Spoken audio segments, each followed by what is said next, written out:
Welcome, dear subscribers and curious listeners of my channel. The Harry Potter movies are not just adaptations, they're their own magical world. Yes, I see all their flaws, plot holes, and strange decisions. Yes, I know the books make much more sense, and yet I keep rewatching them. Because the atmosphere is something else entirely. That's what we love them for.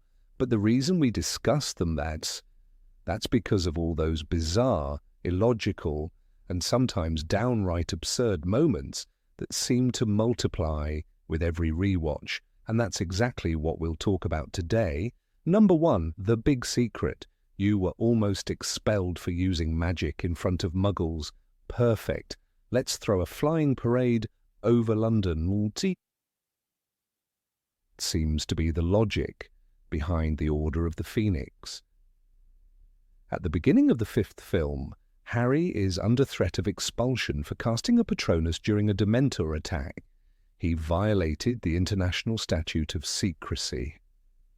The Ministry is in panic, and then salvation arrives. A whole squad of wizards swoops in on broomsticks at night over the centre of London, past Big Ben, right above the rooftops. Genius! Apparently no one thought this might be slightly more noticeable than one Patronus in a dark alley. What's even more absurd, look, the man leading this operation is Alastair Moody himself, the most paranoid and rule-obsessed wizard in Britain. Did it not occur to anyone that maybe there was a more secretive way to travel? Number 2, magic is not our method. Here's a scene you can re-watch a dozen times and still wonder, why?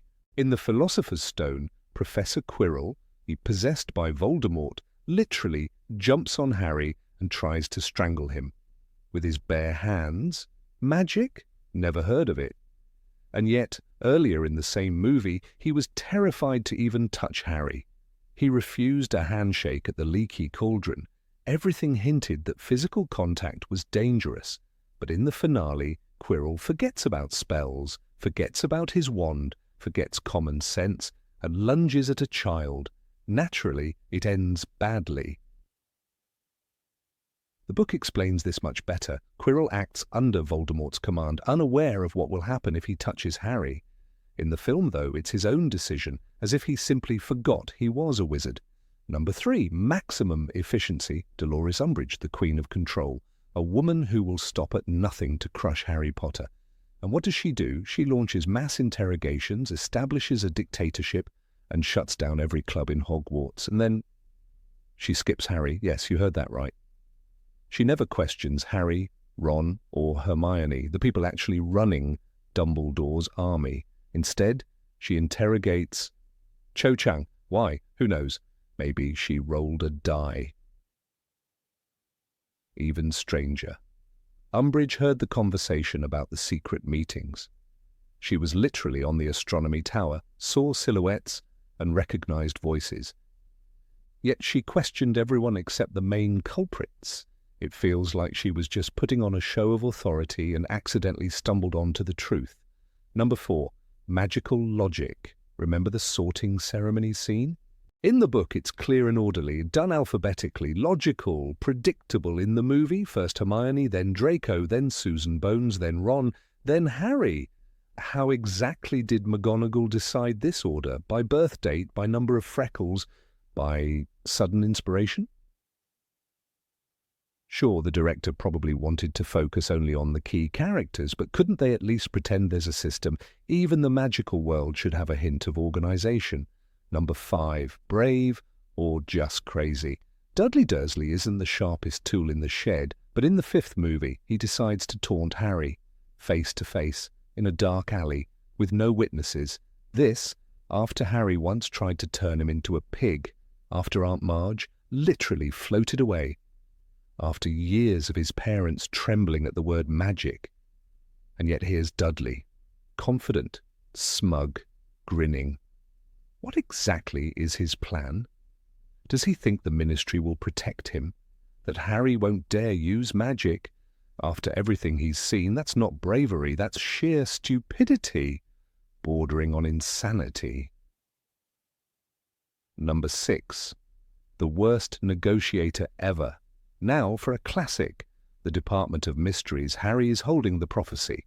Voldemort's plan is in motion, and here comes Lucius Malfoy. He's supposed to convince Harry to hand it over, but his approach is so laughable it's hard to believe this man is the head of an ancient and noble family. Don't you want to know why you survived? Don't you want to learn the secret of your scar? Really, Lucius? Harry already knows. Voldemort explained it all on the graveyard. And you were there. What's the plan here? Pretend you know something he doesn't? Sell him information he already heard? The book version saves Malfoy's dignity. He doesn't waste time with cheesy manipulation up. He just demands the prophecy. The movie version, pure clownery. Number 7. The best teacher. Snape, the epitome of cold professionalism, until Harry accidentally glimpses one of his memories. In the film, Snape flies into a rage and ends the lessons. The problem? That's not Harry's fault. He only used Protego. It was Snape's defense that failed. But instead of analyzing the situation, he just gets offended. The book explains it much better. Snape removes his sensitive memories and stores them in the pensieve. Then Harry, left alone, snoops into it out of curiosity. That's when Snape loses it, and rightly so. The violation is clear, but in the movie it just looks like an overgrown child having a tantrum. Very teacherly, indeed. Number 8. Seriously, Hermione? Hermione Granger, the girl who corrects professors and quotes Hogwarts, a history by heart, makes one of the strangest mistakes in the Chamber of Secrets. She brews Polyjuice Potion, one of the most advanced and illegal mixtures in the magical world, with perfect precision. Every step is flawless, every ingredient exact. But then she ruins the entire operation by grabbing what she thinks is Millicent Bulstrode's hair. Of course it's not. It's cat fur. Her face was covered in black fur. Her eyes had turned yellow, the book says. The same Hermione who checks everything twice forgets to verify a single hair. It's such an uncharacteristic error that it feels like someone swapped her potion for a comedy sketch. What's even stranger is what happens after. Hermione, now half cat, doesn't rush to the hospital wing. She hides in a bathroom for days. This is the same girl who once said we could have been killed, or worse, expelled. Yet when she literally becomes a human-animal hybrid, she suddenly fears detention more than disfigurement. In a world where Madame Pomfrey can regrow bones overnight, Hermione chooses to suffer in silence. It's ironic. The most logical student in Hogwarts acts completely irrationally. Maybe even geniuses have bad science days. Number 9. The Great British Escape. The Prisoner of Azkaban opens with Harry breaking one of the wizarding world's strictest rules, using magic outside of school. He lights up his room with Lumos under a blanket, and moments later inflates Aunt Marge like a balloon. She floats into the night sky, and the Dursleys scream in horror. In the Chamber of Secrets, Harry almost gets expelled for a similar offence he didn't even commit. Yet here he performs a full-blown spell in front of witnesses, and somehow no one shows up to confiscate his wand. The contrast is absurd. How did the Ministry detect a house elf's magic, but miss a flying woman drifting over Little Whinging? Then comes the most chaotic getaway in wizarding cinema. Harry drags his suitcase into the street, and instead of hiding or panicking, he summons a purple triple-decker bus that screeches through London traffic. The night bus leaps between two double-deckers, flattens buildings, and terrifies every Muggle driver within a mile. And yet, when Harry arrives at the Leaky Cauldron, Cornelius Fudge greets him with a warm smile and a cup of tea. We don't send people to Azkaban for blowing up their aunts. he says kindly. The same man who once pushed for expelling Harry now treats him like a national treasure. Apparently, wizarding law is less about justice and more about who's in the mood to enforce it. Number 10. The glorious invisibility. The invisibility cloak is supposed to be perfect. In the books, it's not just any magical item. It's one of the Deathly Hallows, a gift from Death himself. It can't be torn, damaged, or seen through by any spell or creature. He who owns it shall have power to evade death, says the tales of Beadle the Bard. And yet, in the movies, the cloak behaves more like a cheap Halloween costume.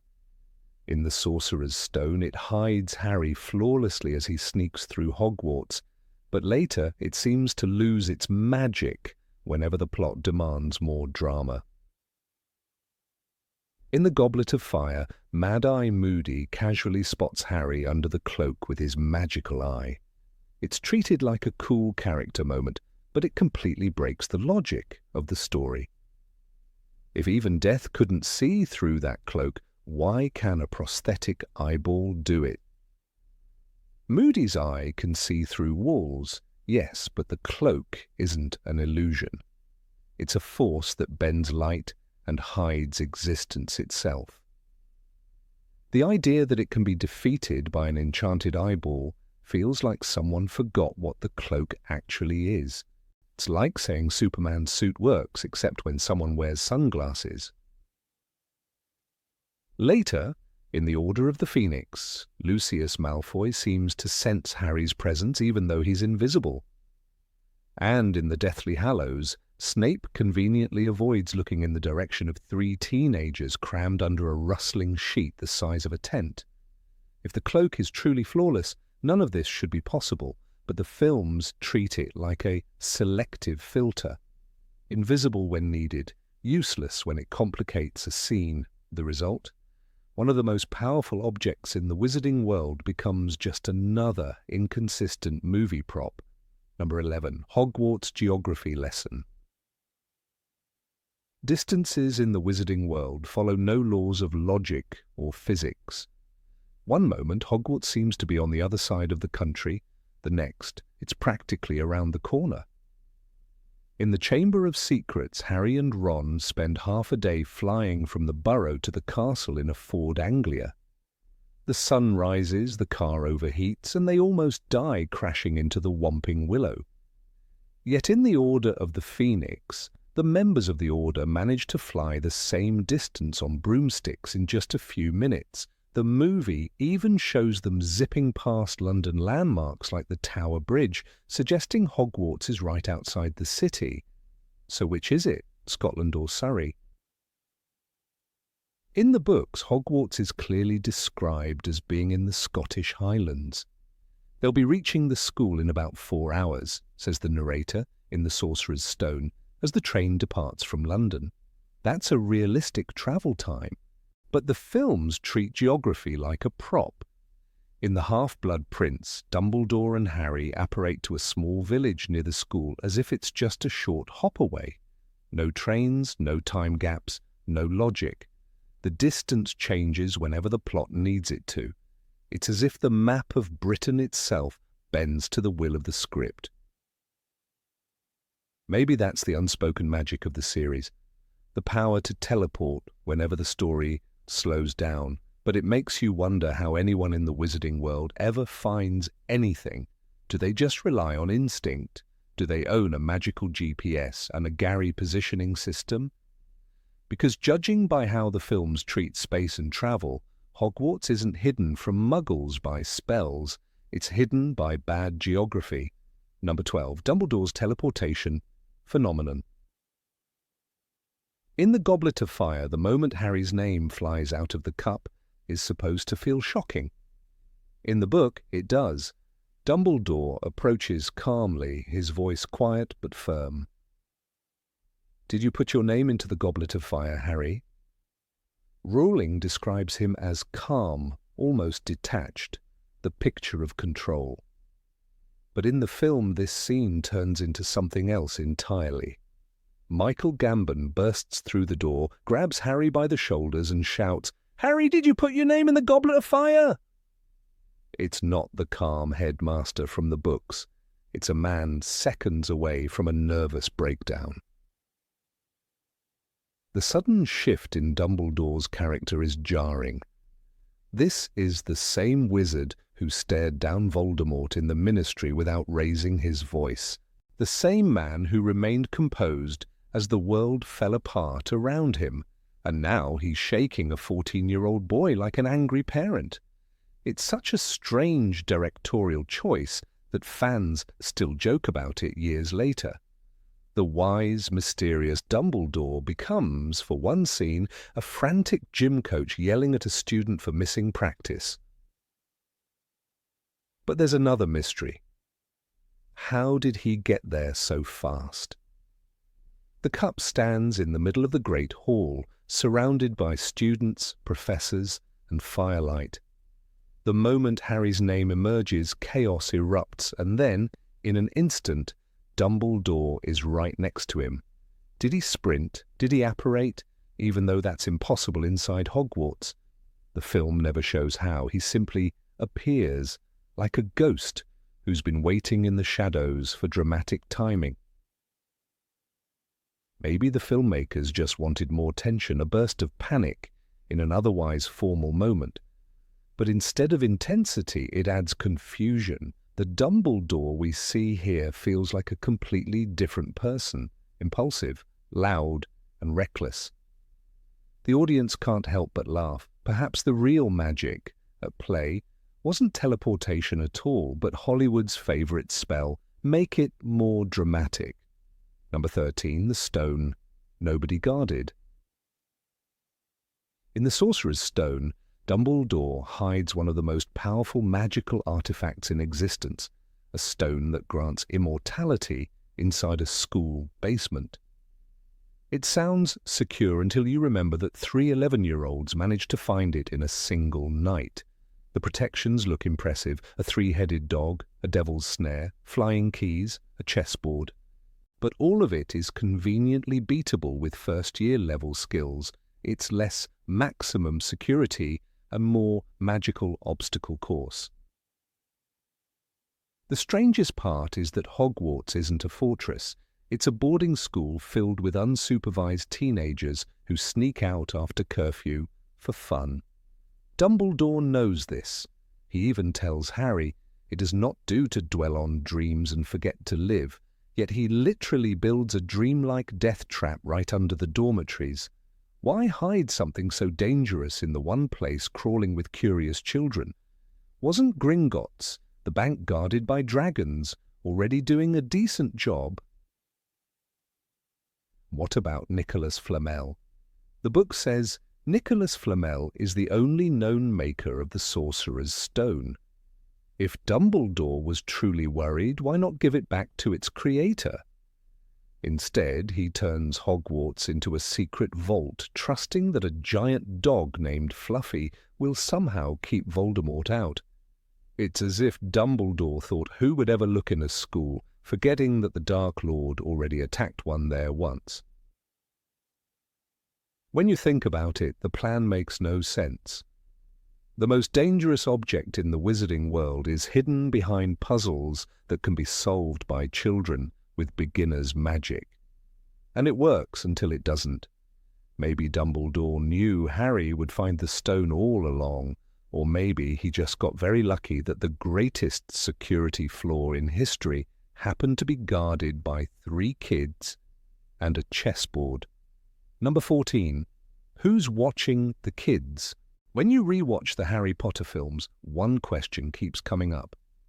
Where are the adults when chaos breaks loose? Hogwarts may call itself a school, but it often feels more like a survival camp for magically gifted teenagers. Students face deadly traps, monsters, and dark magic on a yearly basis, while teachers either look the other way or join in the madness. Take the Goblet of Fire. Dumbledore and the Ministry allow a tournament so dangerous that even professional wizards died competing in it. Harry, a 14-year-old, is forced to swim through a freezing lake, surrounded by merpeople and rescue hostages tied to the bottom. No one checks if he can actually swim. Harry had never been so cold, the book says. He could feel his body numbing as he forced himself deeper. That's not schooling. It's reckless endangerment. And what about the Chamber of Secrets? A giant basilisk roams through the pipes of the castle, petrifying students one by one. Yet classes continue as usual. Filch mops the floor next to a frozen body. Snape sneers, and McGonagall gives homework. The staff's main concern seems to be whether the end-of-year exams will still take place.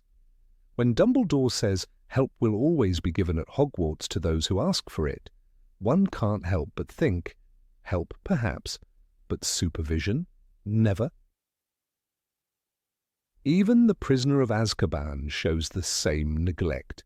Dementors guard the school, and no one thinks it's a bad idea to let soul-sucking creatures float near 13-year-olds. One of them nearly kills Harry during a Quidditch match, while teachers stand frozen in shock. McGonagall, strict and brilliant, later hands him a piece of chocolate and tells him to rest. That's the Hogwarts safety policy in a nutshell. If you survive, have a snack and carry on. Number 15.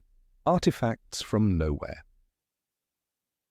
When the final chapters of Harry Potter's cinematic saga arrived, fans expected clarity, closure, and emotional logic. Yet, in Harry Potter and the Deathly Hallows, Part 1, one quiet moment shattered that expectation. Harry sits in a dim tent, haunted and weary, and suddenly pulls from his belongings a small, broken shard of glass. He stares into it and glimpses a flash of blue, a piercing, watchful eye that seems to recognize him. Without warning or explanation, this fragment becomes a lifeline. It leads Harry toward the mysterious Aberforth Dumbledore, who later saves his life. But for those who only watched the films, the question is immediate and unshakable. Where did this mirror come from? It is not a minor oversight. The mirror fragment carries enormous symbolic and narrative weight. It is the reason Harry is rescued when trapped at Malfoy Manor. It's the tool that connects him to the last surviving Dumbledore. Yet the films offer no hint of its existence before this point. It materializes in Harry's pocket as though conjured from thin air. The audience, left confused, must accept that this unknown magical artifact somehow exists and functions without history, introduction, or rules. It's as if an invisible hand of fate simply decided to hand the protagonist an object of salvation because the script demanded it. In the books, however, J.K. Rowling carefully plants this mirror long before the chaos of the Deathly Hallows. The moment takes place in Order of the Phoenix in the dusty, oppressive rooms of 12 Grimmauld Place. Sirius Black, Harry's godfather, quietly gives him a two-way mirror. "Take this," said Sirius quickly, thrusting a small square mirror into Harry's hand. "It's a two-way mirror. I've got the other one of the pair. If you need to talk to me, just say my name into it." Those words are deeply meaningful. They represent trust, communication, and a link between Harry and his only remaining parental figure. But the films cut this out entirely, erasing the setup that explains the mirror's purpose and emotional importance. The omission is not just an editing choice, it damages the logic of the story. In the film adaptation of Order of the Phoenix, Sirius's death becomes even more abrupt and tragic, but without the mirror, there's no lingering connection between Godfather and Godson. When Harry later finds the shard in Deathly Hallows, the emotional resonance of that moment in the book, his regret for never using it, disappears. The audience cannot feel the weight of that loss because the object itself has no foundation. In Rowling's world, objects are never meaningless. Every magical item, from the Marauder's map to the invisibility cloak, carries history, intent, and symbolism. The mirror is one such symbol. a reflection of connection and missed chances. In the novel, Harry keeps the mirror piece because it reminds him of Sirius, even though it no longer works. When he sees the blue eye inside it, his heart leaps with irrational hope. It can't be, he thinks, it can't be Dumbledore. This moment encapsulates Harry's desperate need for guidance, for some voice of wisdom in the chaos of war. In the film, stripped of all context, it becomes a puzzle that the audience cannot solve. The blue eye is another detail that only makes sense through the book's explanation. Readers eventually discover that the eye belongs not to Albus Dumbledore, but to his brother, Aberforth. This revelation carries emotional and symbolic significance. Aberforth, the neglected, shadowy sibling, becomes the quiet guardian of the next generation, stepping out from behind his brother's legacy. The mirror serves as a bridge between two worlds, so between past and present, between despair and survival. But in the film, this bridge feels like a narrative shortcut, not a revelation. For a series that spent years building its internal logic, this sudden appearance of the mirror feels out of character. The Harry Potter films, while often praised for their visual beauty, struggle with the weight of adaptation. Cutting entire subplots is sometimes necessary. Yet the removal of the mirror's origin is more than a missing scene. It undermines cause and effect. Without it, Harry's journey to Aberforth's help appears more like coincidence than destiny. The audience never sees him earn or understand the tool that saves him. From a storytelling standpoint, the mirror's spontaneous arrival breaks one of the fundamental rules of narrative craft: setup and payoff. In good storytelling, no object of power should appear without foreshadowing. Chekhov's famous principle, if a gun appears in the first act, it must go off in the third, applies perfectly to magical artifacts as well. Rowling understood this. She placed the mirror in Order of the Phoenix as an emotional time bomb, one that would detonate only when Harry was ready to learn what connection and trust truly meant. The film adaptation, however, shows the gun going off without ever showing it loaded. The irony deepens when we recall how the films treat other magical items. The Horcruxes, the Resurrection Stone, even the Deluminator all receive at least some explanation. The mirror stands alone as a silent anomaly, a device that simply works when the plot requires it. That's not how Rowling wrote magic. In her universe, magic is not random. It's bound by emotion, memory, and consequence. The mirror's magic, therefore, was never about communication. It was about guilt and longing. When Harry finally uses it in the book, it's not an act of logic, but of feeling, a desperate subconscious plea that somehow finds an answer. The film drains this moment of that deeper meaning. Number 16. Where is the Malfoy brain? It is one of the strangest, almost absurdly illogical moments in the Harry Potter films. The Malfoys, that proud, calculating, aristocratic family, standing in their own manner, staring at the boy who destroyed everything they stood for, and somehow failing to recognize him. The same boy who had humiliated Lucius in the Department of Mysteries. The same face that haunted their nightmares and Voldemort's wrath for years. Yet, when he is dragged to their doorstep in the Deathly Hallows, Part 1, swollen face or not, their sharp Slytherin instincts suddenly vanish into thin air. What happened to the famed Malfoy cunning? Lucius Malfoy had always been portrayed as coldly intelligent, dangerously persuasive, and obsessed with appearances. He was a man who could manipulate the Ministry, deceive the public, and even influence Voldemort himself through fear and loyalty. This was not a fool, this was a strategist. And yet when the Snatchers deliver Harry Potter, bound and beaten, to the gates of Malfoy Manor, Lucius stands there squinting, uncertain, mumbling to his wife. "Is it him?" he asks. A man who once boasted about hunting Muggle-borns cannot recognize the most famous wizard of his era, the one whose face was printed on every wanted poster across the magical world.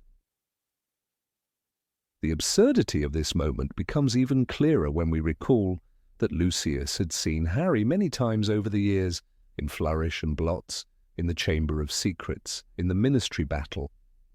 He knew the scar, the eyes, the hair. Every child in Britain knew what Harry Potter looked like.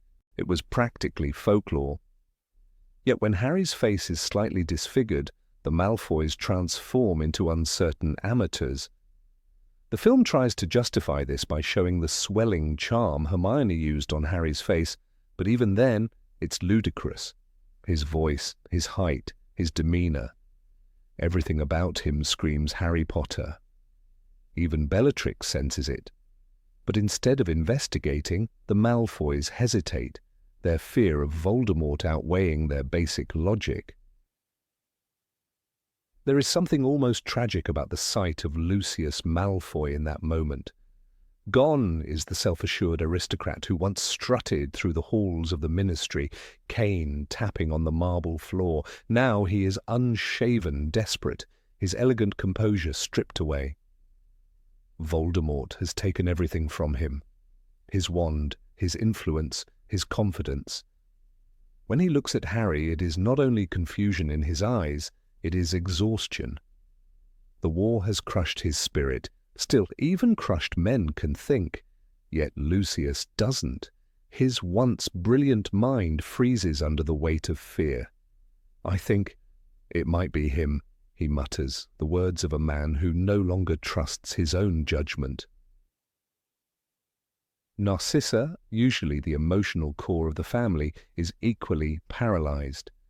In the books, J.K. Rowling describes her as pale and proud, devoted entirely to her son, Draco. In the Deathly Hallows, she stands beside Lucius, torn between fear for her family and the desire to prove loyalty to Voldemort. But even then, one might expect a mother's intuition to see through illusion. After all, this boy had saved Draco's life multiple times. She had seen him close enough at the Quidditch World Cup, at Hogwarts events, and during darker times. And yet, even Narcissa looks at him and whispers uncertainty. Her mind is clouded by survival instinct. She wants this nightmare over, no matter the cost. If she is wrong, she dies. If she is right, and Voldemort is summoned too soon, she still dies. So she hesitates, frozen between terror and pride. Bellatrix Lestrange, on the other hand, feels the disturbance immediately. Helena Bonham Carter plays her with feverish brilliance. Paranoid, unpredictable, viciously sharp. She alone senses danger. "Get Draco," she commands. "Let him look properly." Bellatrix, of all people, becomes the voice of reason in a house of cowards. The irony is striking. The most deranged person in the room is the only one trying to verify the truth. Draco approaches, silent, eyes darting between Harry's face and his parents'. His fear is almost palpable. He knows it's Harry. But to admit it is to seal their fate. And so he hesitates, his loyalty to his family battling his terror of Voldemort. The silence stretches, heavy and suffocating. This hesitation costs them everything. Had Lucius acted decisively, the story could have ended right there. Imagine, Harry Potter captured, brought before Voldemort at the height of his weakness. The Dark Lord would have rewarded the Malfoys, restored their power, and the war might have ended differently. But instead, Lucius's pride and cowardice merge into a fatal indecision. He sends word to Voldemort to verify the capture, essentially signing his own death warrant. For in the world of Voldemort, hesitation is a sin worse than treachery. When the Dark Lord arrives and realizes they doubted, their disgrace is complete. In the book, Rowling gives this scene a tragic depth. The Malfoys are no longer villains, but broken instruments of a greater evil. Lucius's trembling hands, Narcissa's frightened glances, Draco's silent tears, all of it paints a picture of a family destroyed from within. "Lucius, my slippery friend," Voldemort says mockingly earlier in the story, and those words echo here like a curse. Slippery no more, Lucius is cornered, humiliated, and stripped of all cunning. The moment he fails to recognize Harry is not just a lapse of logic, and it is symbolic of his moral blindness. He no longer sees truth, only fear. Number 17, the chaos of the Battle of Hogwarts. When the Battle of Hogwarts begins in the final film, the audience expects the ultimate clash between good and evil, the grand culmination of everything the story has built toward. The visuals are stunning. Lightning crackles against the night sky, spells illuminate the darkness, and the castle trembles under the weight of destiny. Yet beneath this visual brilliance lies a deep confusion. The more closely one looks, the more the logic of this epic confrontation falls apart. Hogwarts, a fortress centuries old, protected by countless enchantments, becomes little more than an open battlefield where chaos reigns for the sake of spectacle. In the books, Hogwarts is described as nearly impenetrable. J.K. Rowling wrote that Hogwarts is protected by ancient magic, the strongest known to wizardkind. Professor McGonagall, Flitwick, and the rest of the staff knew this. They were some of the most capable wizards alive. Yet in the movie, instead of preparing a tactical defense, they line up in front of the castle like soldiers waiting for slaughter. They raise wands, conjure a glittering dome of light over the towers, and for a moment it feels grand. But the moment Lord Voldemort attacks, the shimmering barrier explodes into fragments of gold dust, evaporating as if it never existed. How can the combined power of dozens of skilled magicians collapse in seconds, destroyed by a single spell? The books give us no such absurdity. In the novel, the protective charms hold far longer, repelling the Death Eater's advance and buying time for evacuation. The film, however, trades sense for sensation. This lack of logic infects the entire battle. Hogwarts, a magical school full of centuries' worth of enchanted objects, living portraits and ghosts who can pass through walls, becomes nothing more than a pile of rocks where people throw coloured sparks at one another. Why are the professors not using the castle's secret passages, its sentient armour, or its shifting staircases to outmaneuver the enemy? Why not release the magical beasts hidden in the Forbidden Forest to distract the Death Eaters? Rowling's text mentions the centaurs joining the fight, even the house elves led by Kreacher charging into battle with Kitchen. Knives! Yet none of this depth makes it to the screen. The film gives us explosions, not strategy. Take Professor Flitwick, master duelist and charms expert. In the books, he is described as small, cheerful, but immensely powerful, the man who once defeated a dark creature in a duel that became legendary. In the movie, he barely exists, casting a few sparks before disappearing into the background. Even Professor Slughorn, who organizes the defense in the novel, stands silently among the crowd as though waiting for permission to act. When McGonagall calls the Knights of Hogwarts to life, it's a powerful image, but even that moment is wasted. The enchanted soldiers are never truly seen fighting. They vanish between cuts, as though the film were too impatient for its own magic. What makes this more frustrating is that Hogwarts itself is a weapon. The castle breathes with ancient spells, its stones whispering with memories. It has moving staircases, talking paintings, and hidden rooms that appear only when needed. Yet when the Death Eaters attack, the castle is treated like an empty ruin. The defenders stand outside, exposed to volleys of curses when they could easily have fought from within. using narrow corridors, enchanted traps, and shifting architecture to confuse the enemy. It's as if the directors forgot what made Hogwarts unique. It's not a mere location, it's a living, magical fortress. Even the evacuation of the younger students, a crucial moment in the book, is stripped of meaning. In Rowling's version, McGonagall ensures that all underage students are sent home through secret passages, guided by the prefects and the ghosts. The atmosphere is tense, emotional, and purposeful. In the movie, this sense of order vanishes. One moment the Great Hall is crowded, the next it's empty, with no explanation of who stayed, who left, or why.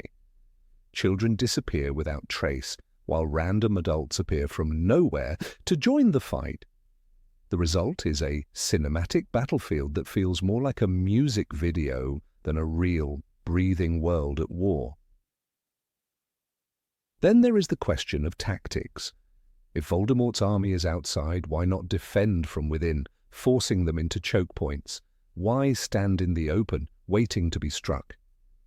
Even in Rowling's text, characters like Kingsley Shacklebolt and Remus Lupin are shown directing groups of fighters, organizing resistance inside and outside the walls. In the movie, however, everyone just runs. People scream, spells fly, walls explode. But no one seems to know why. The camera shakes, the soundtrack swells, and yet it all feels hollow. The story that once celebrated intelligence and courage turns into a blur of noise. And what of Voldemort himself? In the book, he is calm and calculating, standing apart from the chaos, confident that he will triumph. His voice echoes through the air, commanding surrender with a terrifying serenity. Give me Harry Potter, and none shall be harmed. In the film, however, he becomes almost manic. He screams, levitates, and hurls curses like a madman. When he destroys the protective shield with a single blast, it feels not like the victory of a master sorcerer, but like the whim of an impatient filmmaker.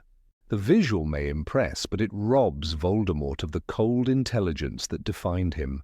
Number 18, Hermione's Confession. In Harry Potter and the Deathly Hallows, Part 1, there is a moment that passes in silence but echoes with an unsettling weight. Hermione Granger, the brightest witch of her age, stands in the living room of her parents' house, wand in hand, her face expressionless. Around her, family photographs shimmer and change. The images of a girl smiling between two proud adults fade away, replaced by empty frames showing only the couple. Hermione points her wand and utters the spell. In the next second, her parents no longer remember her existence. They smile peacefully, unaware that their daughter has just erased herself from their lives. The scene lasts less than a minute, yet it leaves a haunting question hanging in the air. Was this truly an act of love, or something darker disguised as sacrifice? The film portrays it as a noble gesture, a painful necessity before going to war. The music swells, the light dims, and Hermione walks away, alone and brave. Cinematically, it is perfect. Emotionally, it feels devastating. But logically, the decision is difficult to defend. Why would one of the cleverest witches in the story, a girl who prepared for every danger, who valued knowledge and ethics, choose a spell as drastic and irreversible as memory erasure on her own parents? It was not just protection. It was annihilation of identity, of shared history, of the very bond that defined who she was. In J.K. Rowling's book, the scene carries a different tone. Hermione explains to Harry and Ron, "I've also modified my parents' memories so that they're convinced they're really called Wendell and Monica Wilkins, and that their life's ambition is to move to Australia." The choice of words is important. Modified, not erased. She alters their memories to keep them safe, but never destroys them.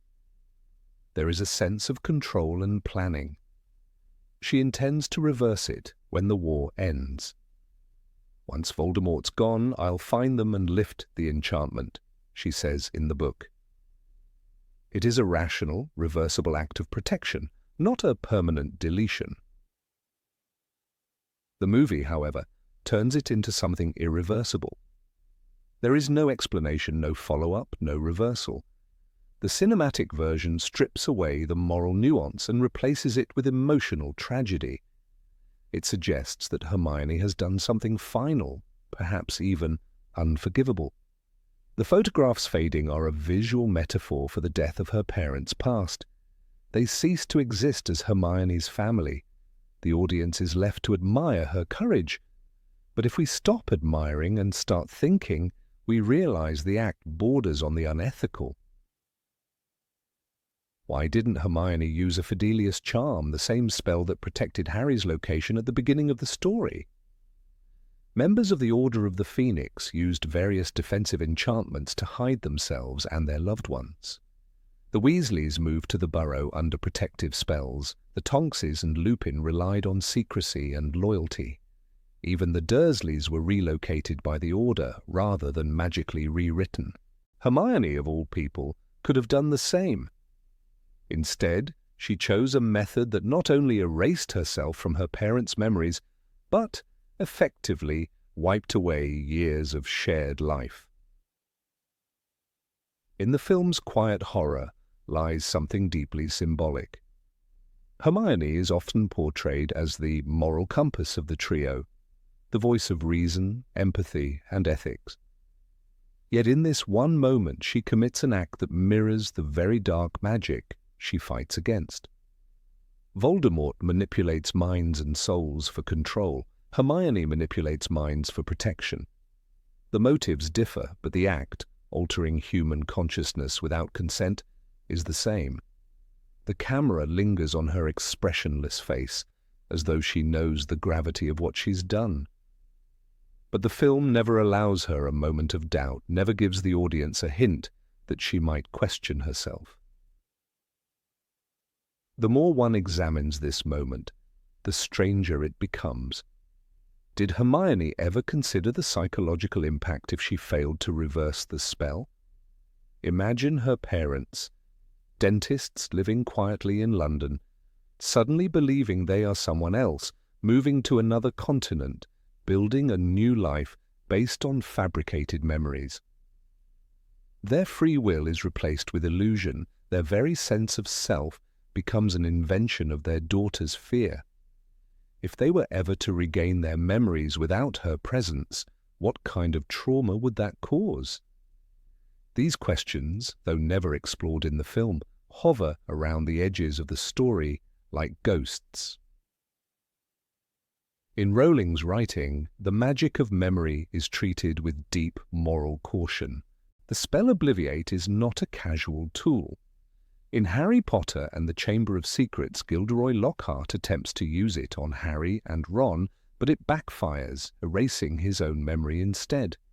The message is clear. Memory tampering is dangerous, unpredictable, and deeply invasive. In the book, Hermione doesn't use Obliviate on her parents. She uses a complex memory charm she can later reverse. Yet in the film, the gesture is stripped of all nuance, leaving us with something that feels closer to Obliviate, final, cold, irreversible. It's curious how this one cinematic choice transforms Hermione's character.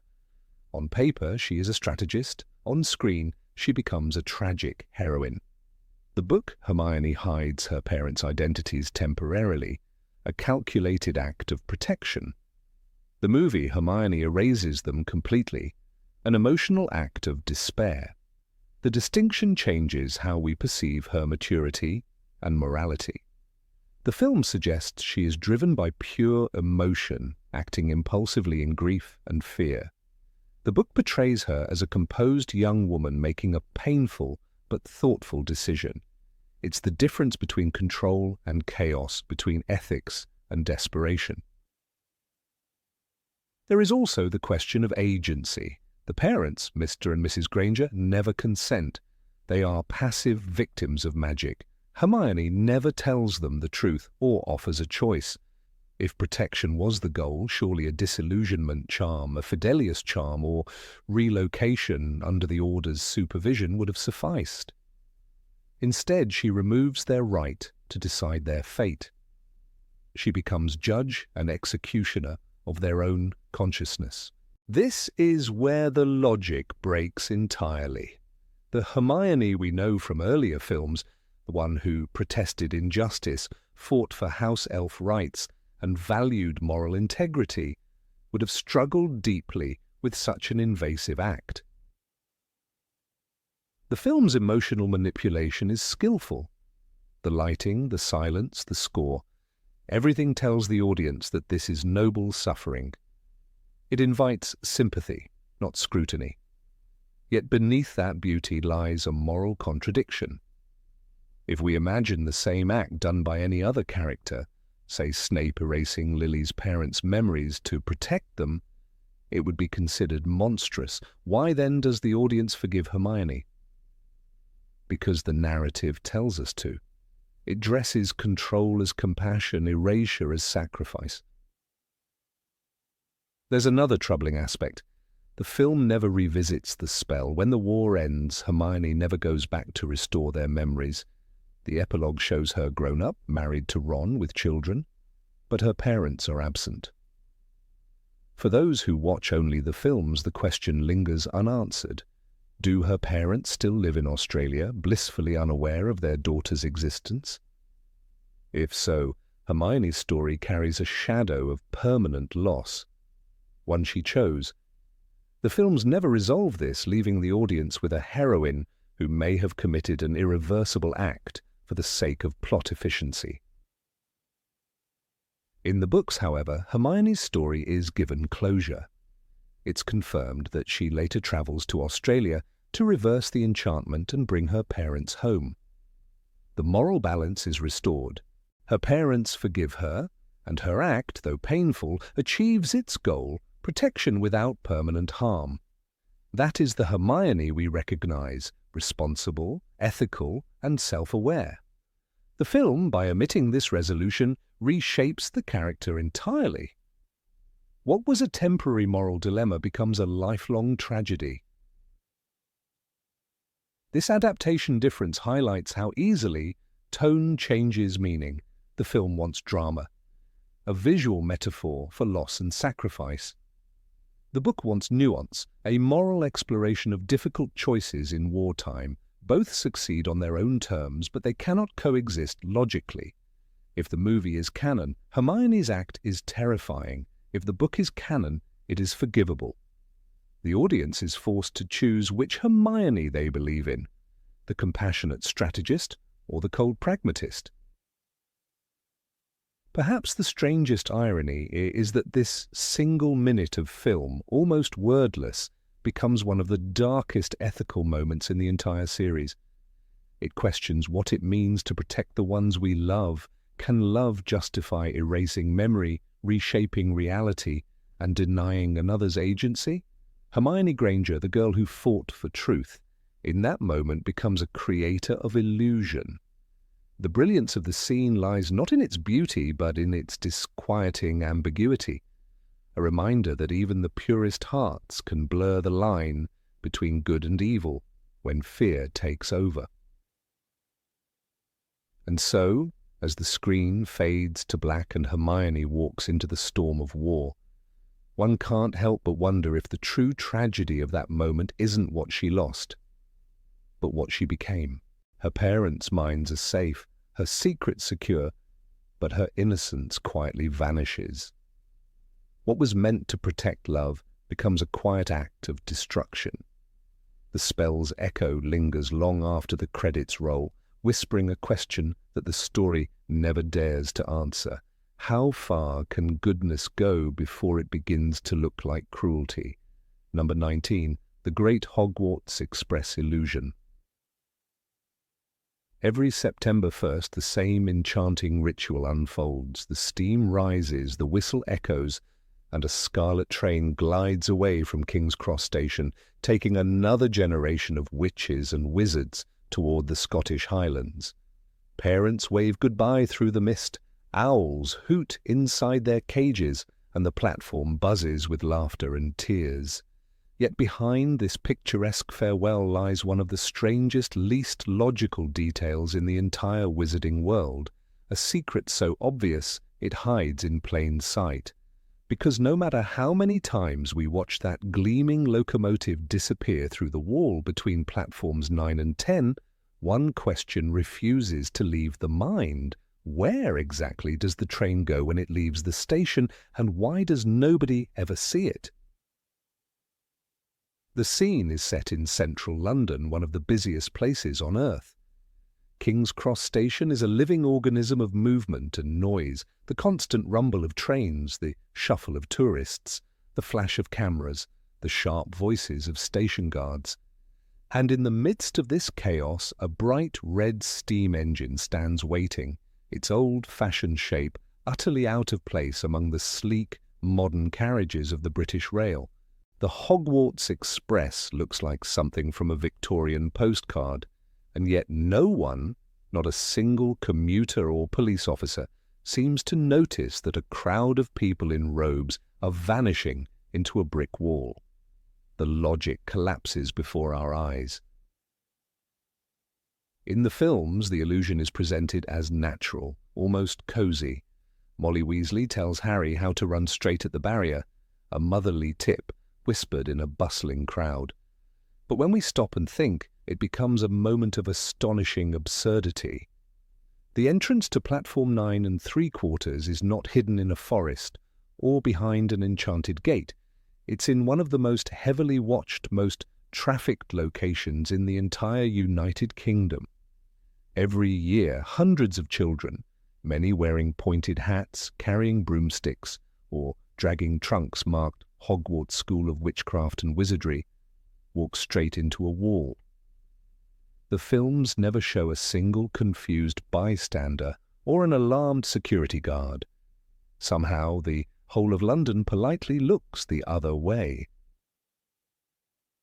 In Harry Potter and the Philosopher's Stone, Rowling describes the moment vividly. Half of the people on the platform seemed to have large families, all laden with trunks, and they were talking excitedly together. But she never tells us how the rest of the station reacts. The wall between platforms 9 and 10 is solid stone, shared by thousands of ordinary travellers each day. To the average Londoner, watching two red-headed boys vanish through it should be terrifying. Instead, the world around them remains perfectly normal. No one screams, no one calls the police, no one even blinks. The illusion is absolute. This leads to an uncomfortable question. Is the platform truly invisible to muggles, or is the Ministry of Magic simply rewriting reality every year? The International Statute of Secrecy, signed in 1692, clearly forbids exposing magic to non-magical people. But Platform 9 3/4 seems to violate this law constantly. Hundreds of magical families gather openly at King's Cross, often in eccentric attire. Arthur Weasley once arrived wearing a pair of mismatched boots and talking about the function of rubber ducks. Imagine this sight through the eyes of an ordinary commuter on their way to Cambridge. The chaos, the owls, the trunks, the laughter, the steam. The logical mind rebels.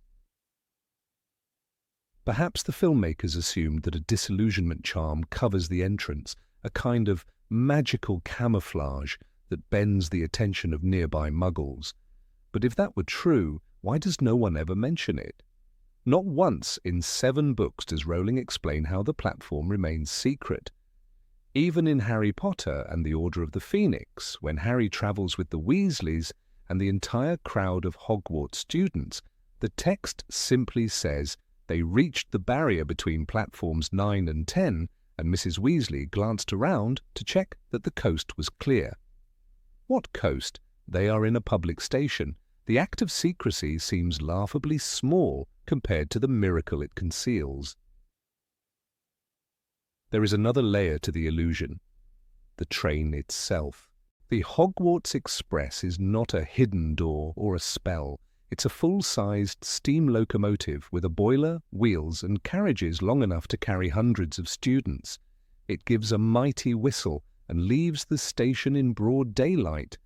Where does it go before it crosses into the magical world? Does it run on the same rails as Muggle trains? Do the drivers at King's Cross simply see it vanish? The films never answer. The 11 a.m. departure is treated like any other, a cinematic symbol of new beginnings. But in a world where every magical object must remain unseen, the existence of a bright red locomotive steaming out of London defies every law of logic. Fans have long speculated that the Ministry of Magic must employ memory charms on a massive scale.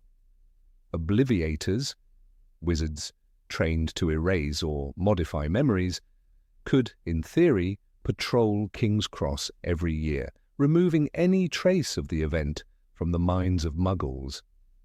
But this explanation opens a darker possibility. If the Ministry routinely alters the memories of ordinary people, what other truths might it be hiding? In Harry Potter and the Chamber of Secrets, Mr. Weasley tells Harry, "Never trust anything that can think for itself if you can't see where it keeps its brain." Perhaps that warning applies just as well to governments that manipulate minds for the sake of secrecy.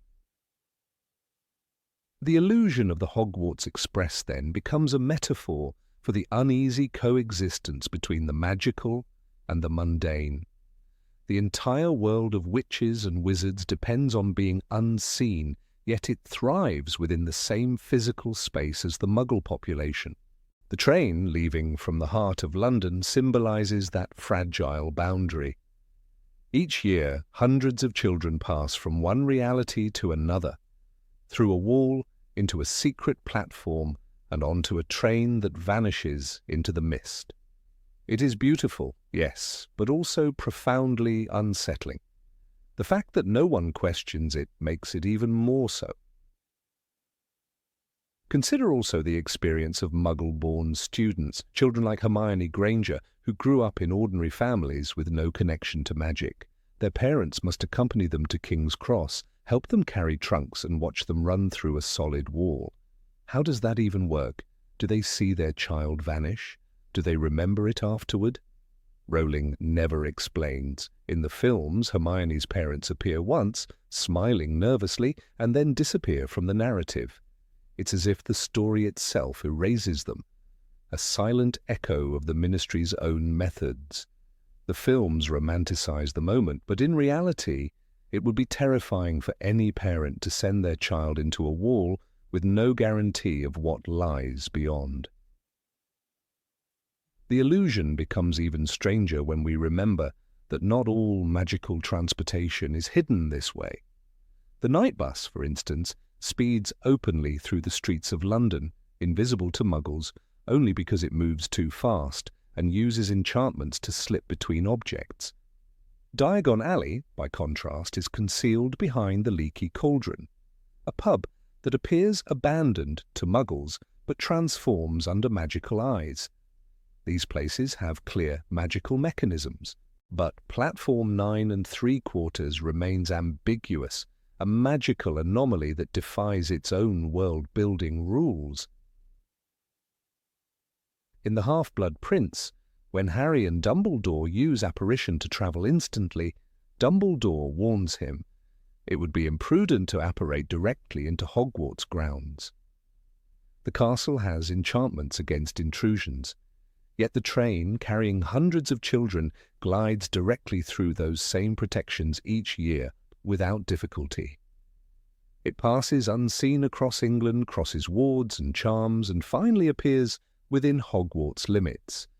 Either the train itself is a colossal magical construct beyond any ordinary comprehension, or the filmmakers chose to ignore logic in favor of cinematic beauty. There's a peculiar poetry in that contradiction. The train embodies nostalgia, tradition, and the romanticism of departure. It's the heart of every childhood memory associated with Hogwarts. To question its logic almost feels sacrilegious, but the more closely we examine it, the more cracks appear in the illusion. What fuels it, who drives it, is the conductor a wizard, a ghost? In the books, the driver is never named, never described, as if even his existence might shatter the spell. We are left only with the image of steam dissolving into the London sky, a dream evaporating before anyone can catch it.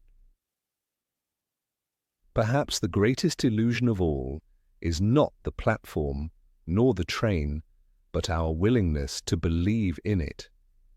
We, like the Muggles in King's Cross, choose not to question. We accept that a red locomotive can roar through a crowded station unnoticed. We accept that hundreds of magical children can vanish without a single camera catching them. The films rely on that faith, the same innocent trust that fuels every spell in the wizarding world.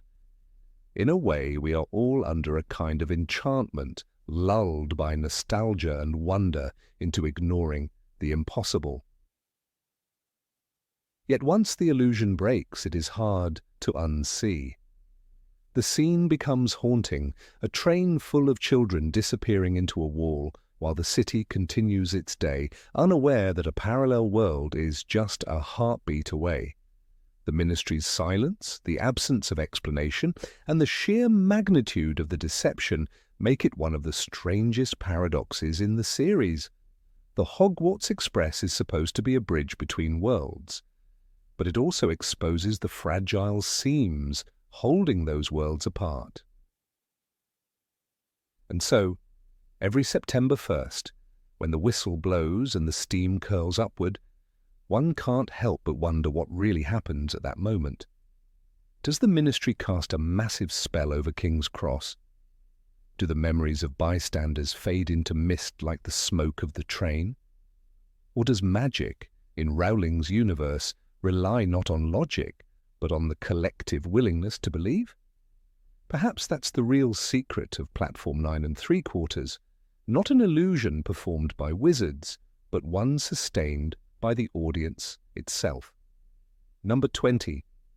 The Time Turner Paradox. When the Time Turner first appears in Harry Potter and the Prisoner of Azkaban, it feels like one of those rare, breathtaking moments when the magical world expands in a direction no one could have predicted.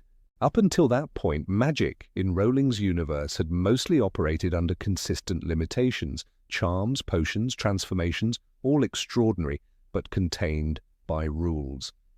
Then out of nowhere, we're introduced to a device that breaks the most fundamental law of existence. The Time Turner doesn't just manipulate matter or minds, it manipulates time itself, and in doing so, it quietly fractures the internal logic of the wizarding world.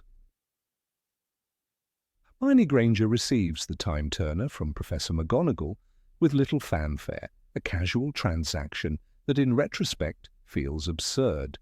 A 12-year-old student, however brilliant, is granted the power to rewrite history simply because she has an overbooked class schedule. "Miss Granger," McGonagall says, "you must be extremely careful. No one else is to know." The secrecy makes sense, but the premise doesn't. If the Ministry of Magic truly possesses devices capable of turning back time, why would it distribute one to a student at all? Why would such an artifact even exist in casual circulation rather than being locked away as one of the most dangerous magical tools in existence? Hermione uses it responsibly, of course. She attends divination, then ancient runes, sometimes existing in two places at once.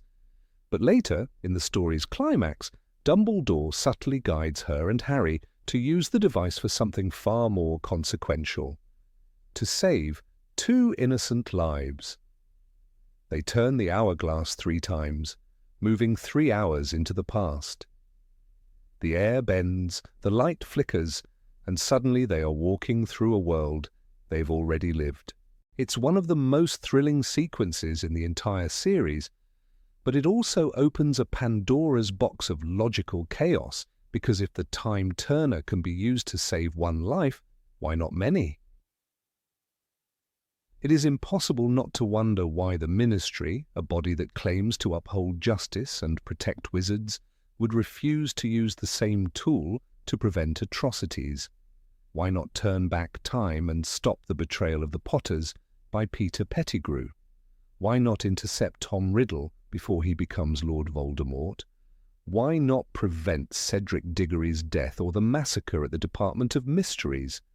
The logic collapses the moment you think about it too long. The time turner, by existing at all, undermines the stakes of every tragedy that defines Harry's story. In Prisoner of Azkaban, Rowling seems aware of this narrative danger. The book carefully sets limits. One cannot be seen by one's past self, and any attempt to drastically alter events could have catastrophic consequences. Hermione says, "Awful things happen to wizards who meddle with time, Harry. We're not supposed to change history." It's a warning that sounds ominous, yet vague enough to protect the plot without truly explaining the mechanism. What exactly are those consequences? Would the world unravel? Would paradoxes destroy reality? The story never tells us. The warning exists not as a logical safeguard, but as a literary patch, an attempt to contain the damage of an overpowered concept. And yet, even those restrictions crumble under scrutiny. In the very same scene, Harry and Hermione do change history. Buckbeak, scheduled for execution, lives. Sirius, fated to die in Azkaban, escapes. The supposed rules of time bend to narrative convenience. The events we see unfold are not inevitable loops, but corrected outcomes. The future shifts, and with that the entire timeline of the wizarding world should shift as well. But it doesn't. Somehow the only alterations are the ones that matter emotionally to Harry. The rest of the universe remains perfectly untouched, as if time itself is mercifully selective. The irony is that the Ministry seems to have an entire stock of these devices. In The Order of the Phoenix, Rowling writes that the whole stock of time turners kept at the Ministry was destroyed in the battle. That line feels like an authorial confession, a way of saying, yes, we realized this was a problem, so we got rid of them. It's the most convenient kind of destruction, off-screen, definitive, and irreversible. The time turner disappears from canon as quietly as it entered, and the world resumes its stable narrative order. But for the attentive reader, the damage lingers. Once time travel is possible, it can never truly be forgotten. There's something unsettling about how casually the story treats this disappearance. If the Ministry had the ability to reverse time, then every major event that follows, the Triwizard Tournament, Voldemort's resurrection, the war itself, should have been preventable. Wizards could have turned back the clock, intercepted Death Eaters, warned victims, or even saved entire families. But the Ministry, an institution that often overreaches in trivial matters, suddenly becomes passive in the face of ultimate power. It's a contradiction so large that it breaks immersion. How can a government obsessed with control ignore the most powerful control mechanism in existence? Fans have tried to rationalize it. Some argue that time turners can only go back a few hours, that their effects are limited.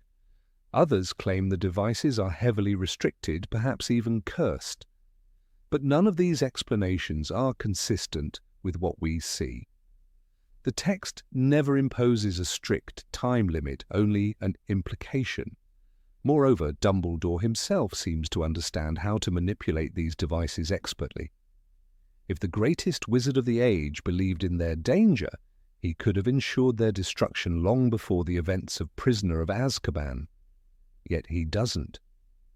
Instead, he uses one to rewrite the ending of his own story, and then, mysteriously, the artifact vanishes from memory. The time turner also creates moral dilemmas that the narrative refuses to confront. When Hermione and Harry go back in time, They watch events unfold from a new perspective, the self within the self. They see the despair of their friends, the panic of Hagrid, and their own oblivious past selves.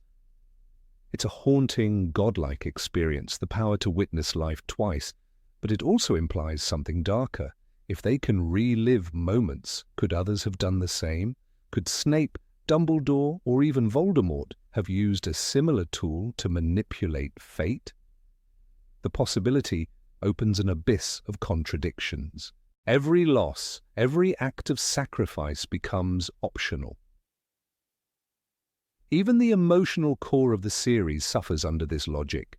The deaths that shape Harry's world, e.t. his parents, Cedric, Sirius, Dumbledore, Fred, derive their power from the finality of time.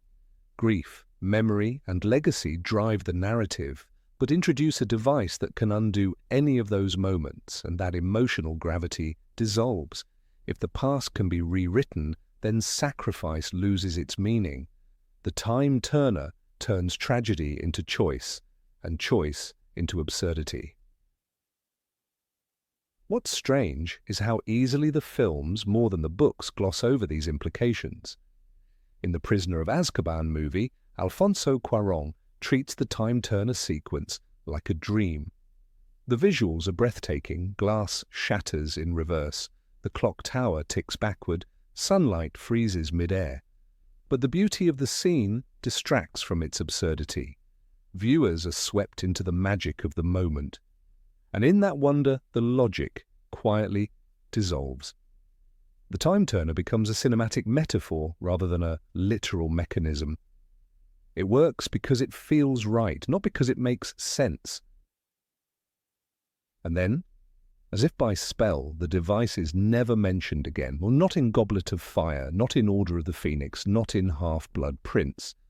The films behave as if the time turner was a one-time dream, too dangerous to recall.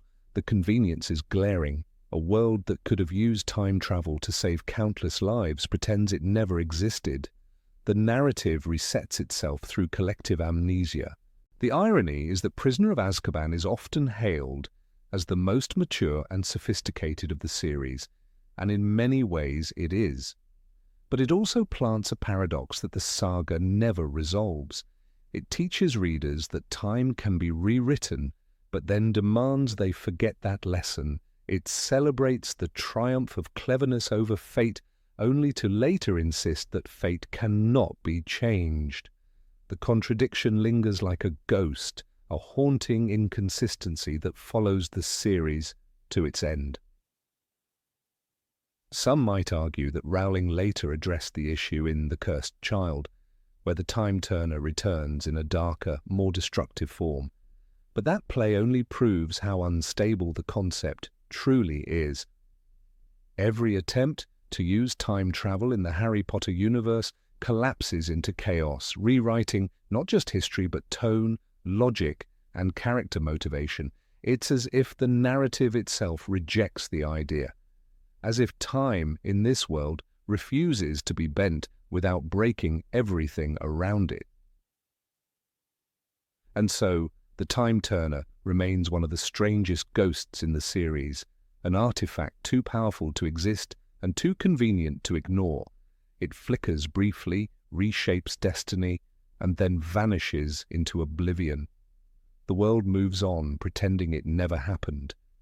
Yet every time we rewatch Prisoner of Azkaban, every time the hourglass turns, the question returns: if they could change time once, why not again?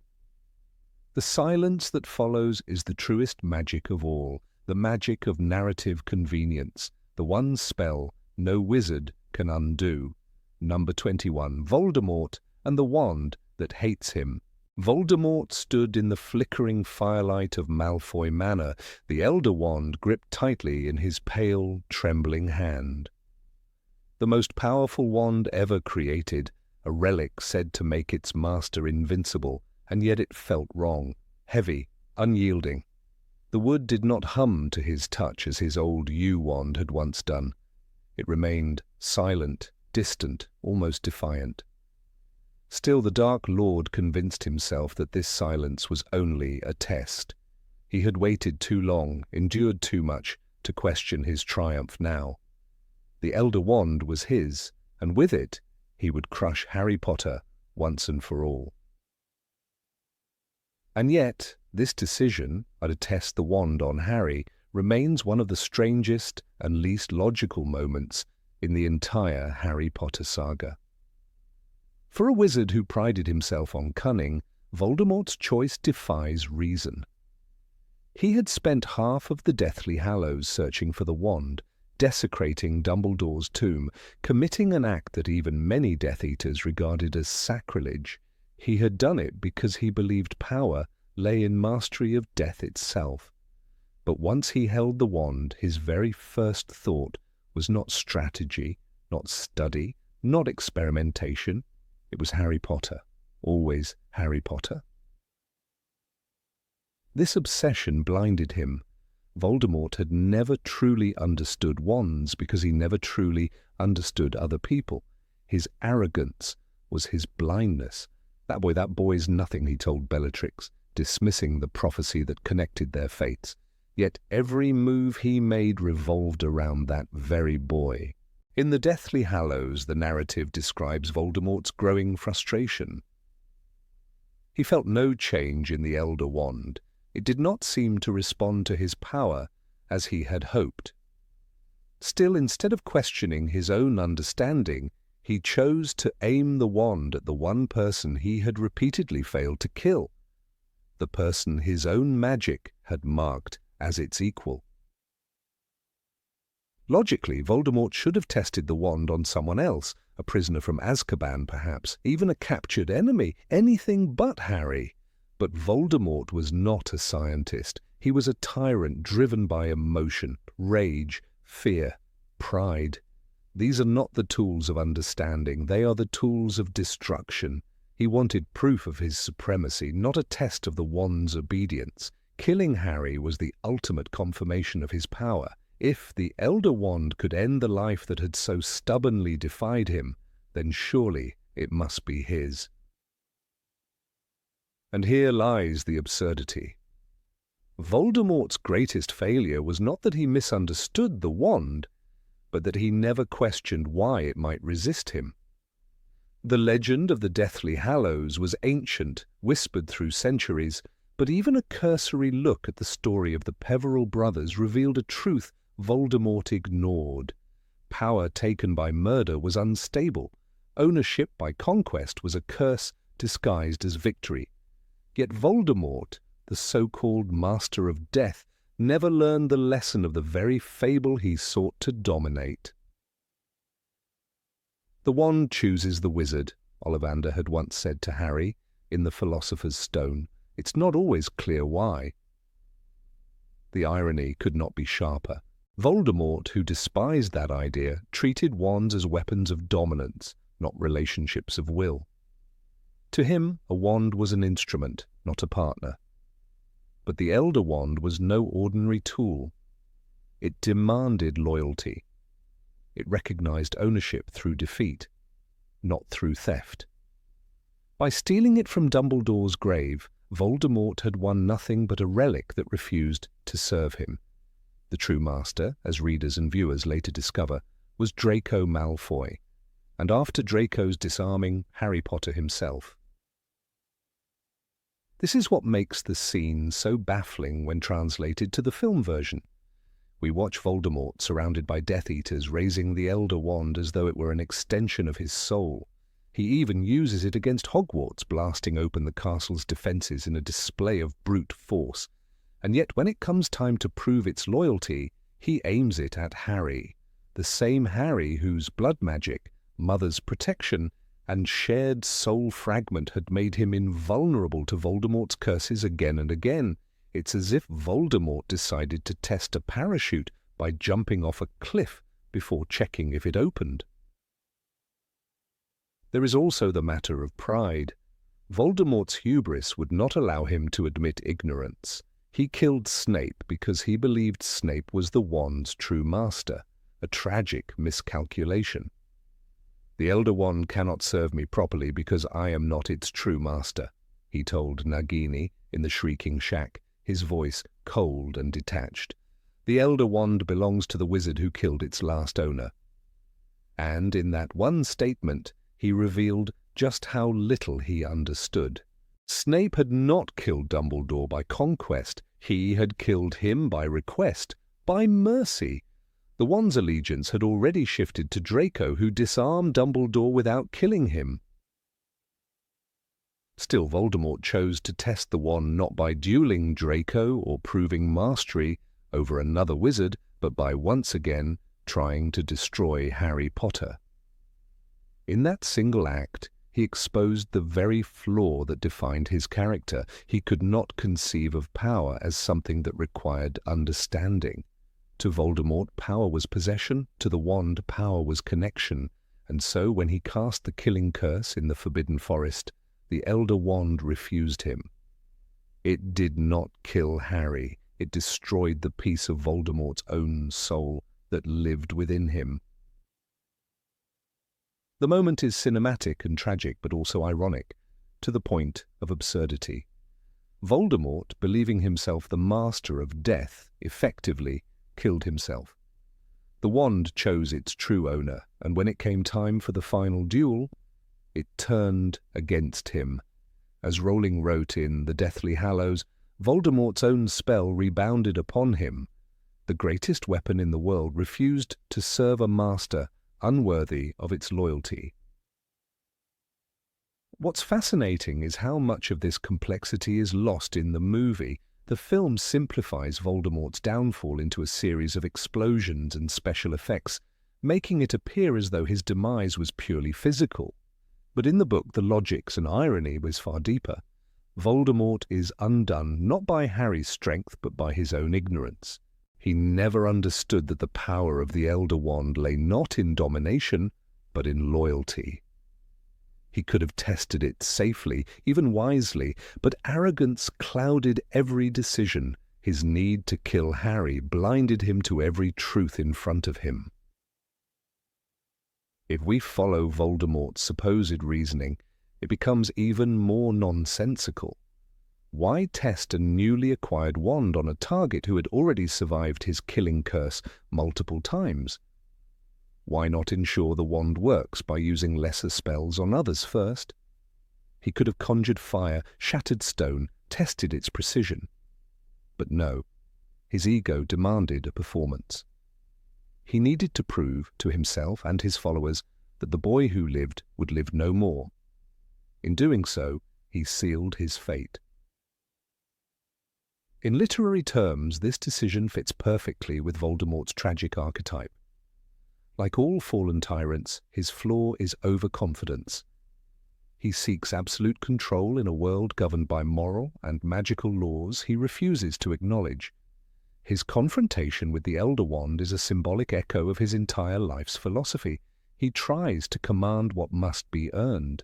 The same arrogance that drove him to split his soul into Horcruxes drives him to misunderstand the wand's allegiance.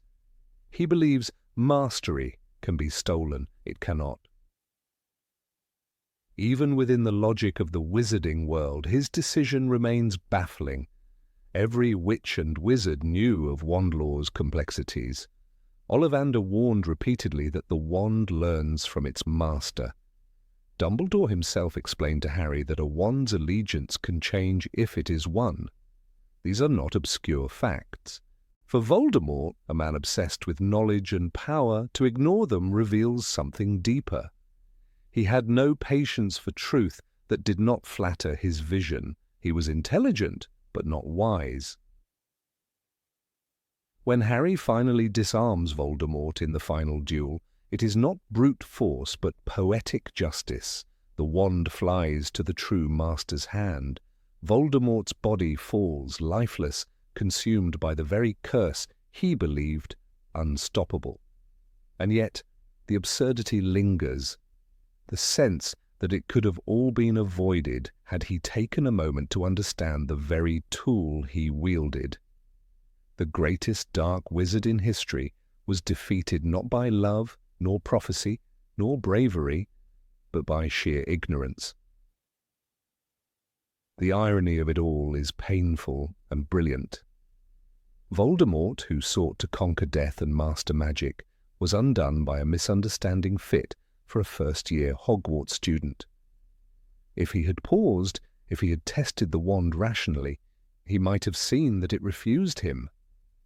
But arrogance does not pause, pride does not question. So, with a flick of the Elder Wand, he unleashed a curse that killed only himself. And perhaps that is the final lesson Rowling intended. Power without wisdom is self-destruction. The Elder Wand, the ultimate symbol of dominance, refused to serve a man who understood nothing of humility. Voldemort's final act was not a test of magic, but of his own blindness, a perfect end for a man who never learned to see beyond his own reflection. Number 22, the Hagrid phenomenon. Hagrid's first appearance in Harry Potter and the Sorcerer's Stone is one of the most iconic scenes in the entire saga. A stormy night, a lonely hut on a rock in the sea, and then a thunderous knock. When the door bursts open, a giant man with a wild beard and kind eyes steps inside, towering over the terrified Dursleys. He brings a cake for Harry's birthday, a letter that will change his life, and a warmth that instantly wins the reader's heart. Yet beneath the charm of this moment lies a deep inconsistency that few fans question. Hagrid, the man who delivers Harry's Hogwarts letter, is not supposed to be performing magic at all. According to the lore established by J.K. Rowling herself, Rubeus Hagrid was expelled from Hogwarts in his 3rd year for harbouring a dangerous creature, the acromantula named Aragog, and had his wand snapped in half by order of the Ministry of Magic. And yet when he arrives to fetch Harry, he rides a flying motorcycle and uses what is clearly a disguised wand, a pink umbrella, to cast spells. This contradiction raises immediate questions. The first time we see Hagrid use magic, he points that very same umbrella at Dudley Dursley and gives the boy a pig's tail. "I'd like to see a great muggle like you stop him," he growls, furious at the way Vernon has spoken to Harry. A spark flies, and in an instant Dudley squeals in pain as a curly tail sprouts from his backside. On the surface, it's a hilarious and satisfying moment, justice for a spoiled bully. But if we take the rules of the wizarding world seriously, Hagrid has just committed a serious crime. Not only is he performing underage magic, but he's also using a concealed wand after it was officially destroyed. Worse still, he does so in front of muggles. In later books, we learn that even wizards like Harry could be expelled or imprisoned in Azkaban for similar acts. The Ministry of Magic went so far as to send a howler to Harry for using a single Lumos Maxima spell in The Prisoner of Azkaban. Yet Hagrid, who is technically banned from all forms of magic, gets away with turning a child into a pig. If this inconsistency had been a one-time oversight, it might have been forgivable. But the films and books continue to portray Hagrid as a magical being whose powers seem to operate outside all established laws. In Harry Potter and the Goblet of Fire, he raises blast-ended scroots, illegal magical hybrids that even professional magi-zoologists would hesitate to breed. In the Sorcerer's Stone, he casually hatches a dragon, Norbert, inside a wooden hut on school grounds, something that would have gotten any other wizard arrested under the Dragon Breeding Restriction Act of 1709. The text says plainly Hagrid had been doing some illegal dragon breeding. Even Professor McGonagall, the embodiment of discipline, scolds him for it, but no one reports him to the ministry. The question then becomes, what does Hagrid do wrong, but why is he allowed to do it at all? One could argue that Albus Dumbledore's protection explains much of this leniency. Dumbledore trusted Hagrid deeply, describing him as having a heart that's bigger than his body. He even reinstated Hagrid as Hogwarts gamekeeper after his expulsion, and later as the Care of Magical Creatures professor. But even Dumbledore's power has limits. The Ministry did not hesitate to suspend Hagrid in the Chamber of Secrets when the chamber was reopened, despite Dumbledore's protests. Cornelius Fudge personally escorted Hagrid to Azkaban for precautionary reasons. That moment shows how fragile Hagrid's position truly is. So how, in the first film, did the same Ministry that once snapped his wand allow him to use a flying motorcycle and perform spells? The books never explain this. It's one of those logical gaps that fans quietly ignore because the scene itself is so heartwarming. Hagrid's relationship with magic itself is strange.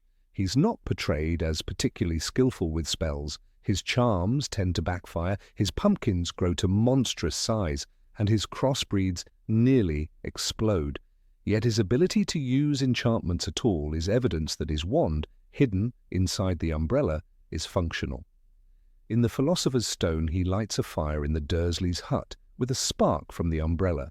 Later, he uses it to open Diagon Alley's brick wall, tapping it rhythmically, 3 up, 2 across. That's wand-level magic, the kind that requires not only magical energy but proper training and a working focus. If his wand had truly been snapped, this would be impossible. Either Dumbledore secretly repaired it, an act of defiance against the Ministry, or Hagrid never lost it in the first place. Both explanations lead to troubling implications about how the magical world operates. The Ministry's selective enforcement of its own laws becomes glaringly hypocritical in comparison. When Harry uses a Patronus in the Order of the Phoenix to save himself and Dudley from Dementors, he faces a full disciplinary hearing. The entire Wizengamot gathers to debate whether a 15-year-old boy acted lawfully in self-defense.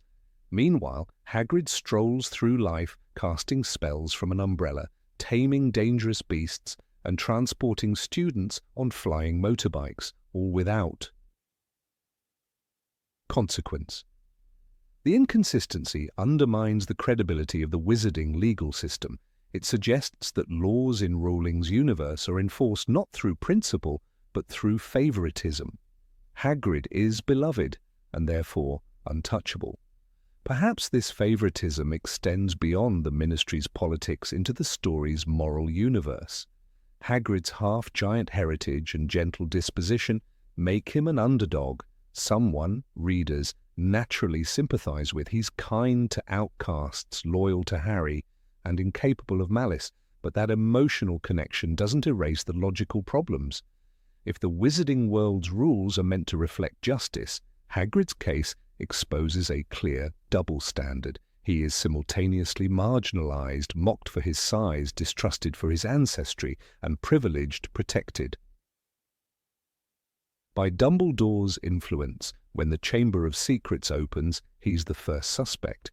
Yet when he hatches a dragon or breaks school rules, everyone simply sighs and forgives him.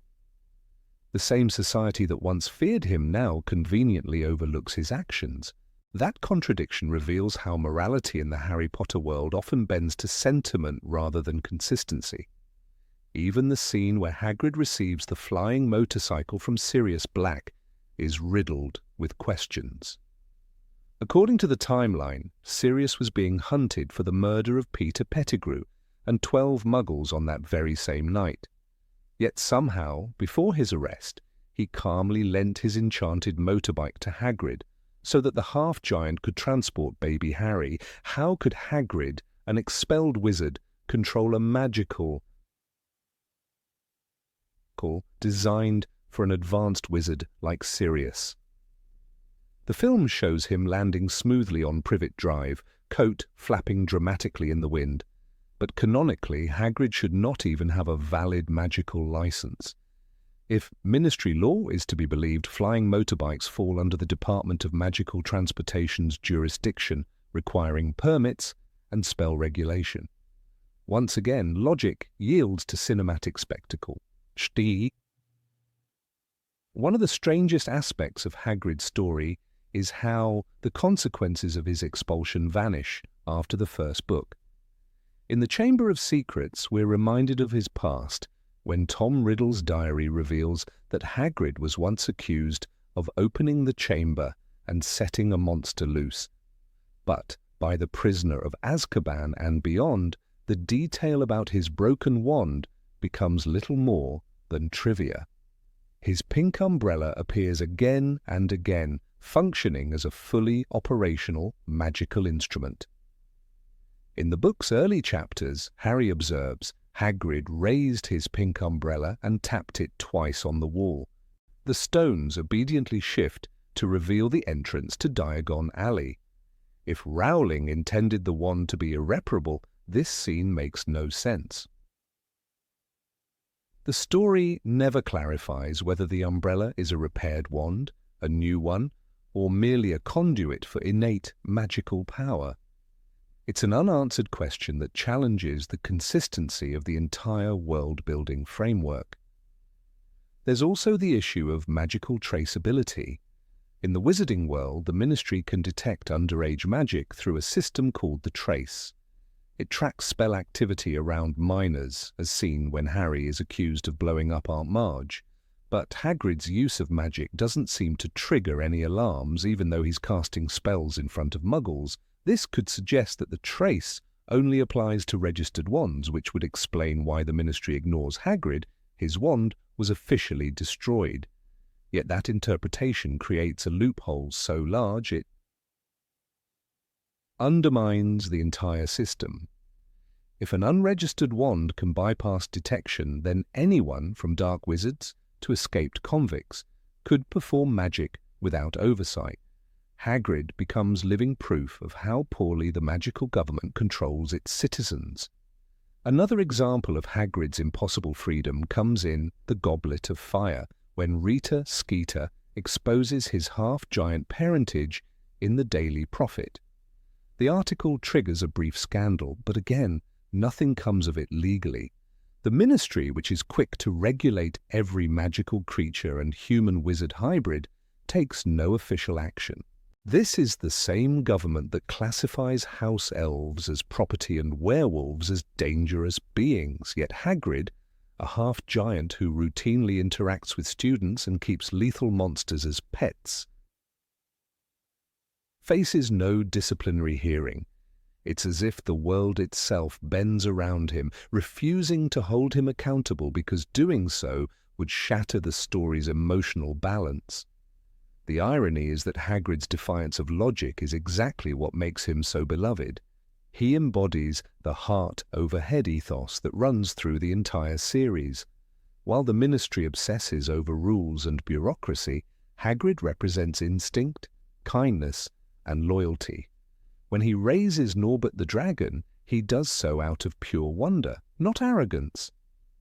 When he teaches students about thestrals and hippogriffs, he's trying to show them that there's nothing wrong with being different.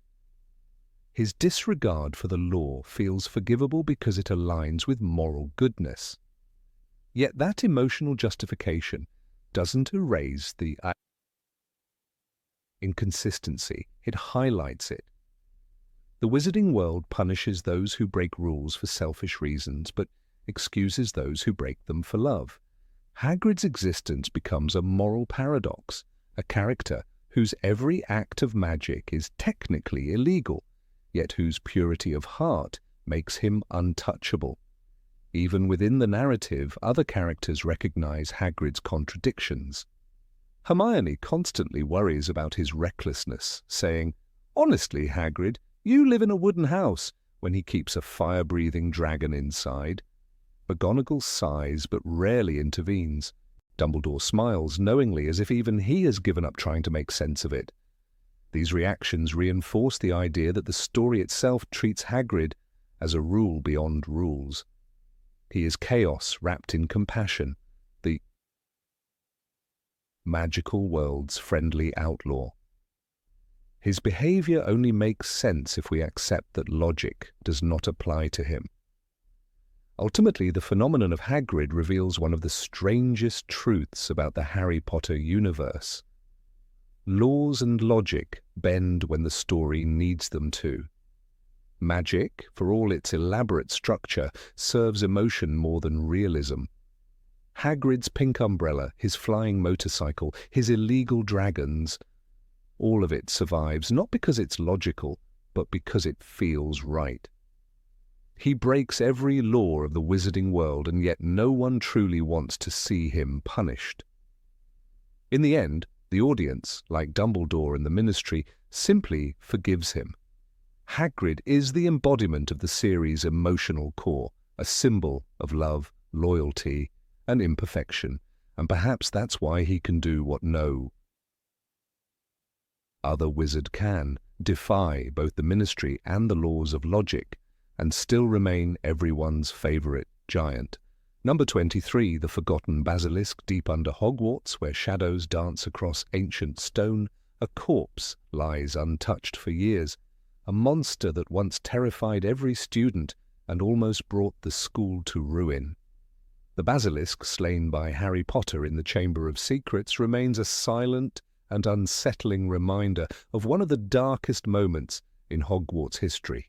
And yet, when the story continues years later in the Deathly Hallows, that same monstrous serpent is still there, its deadly fangs preserved as if time itself feared to touch them.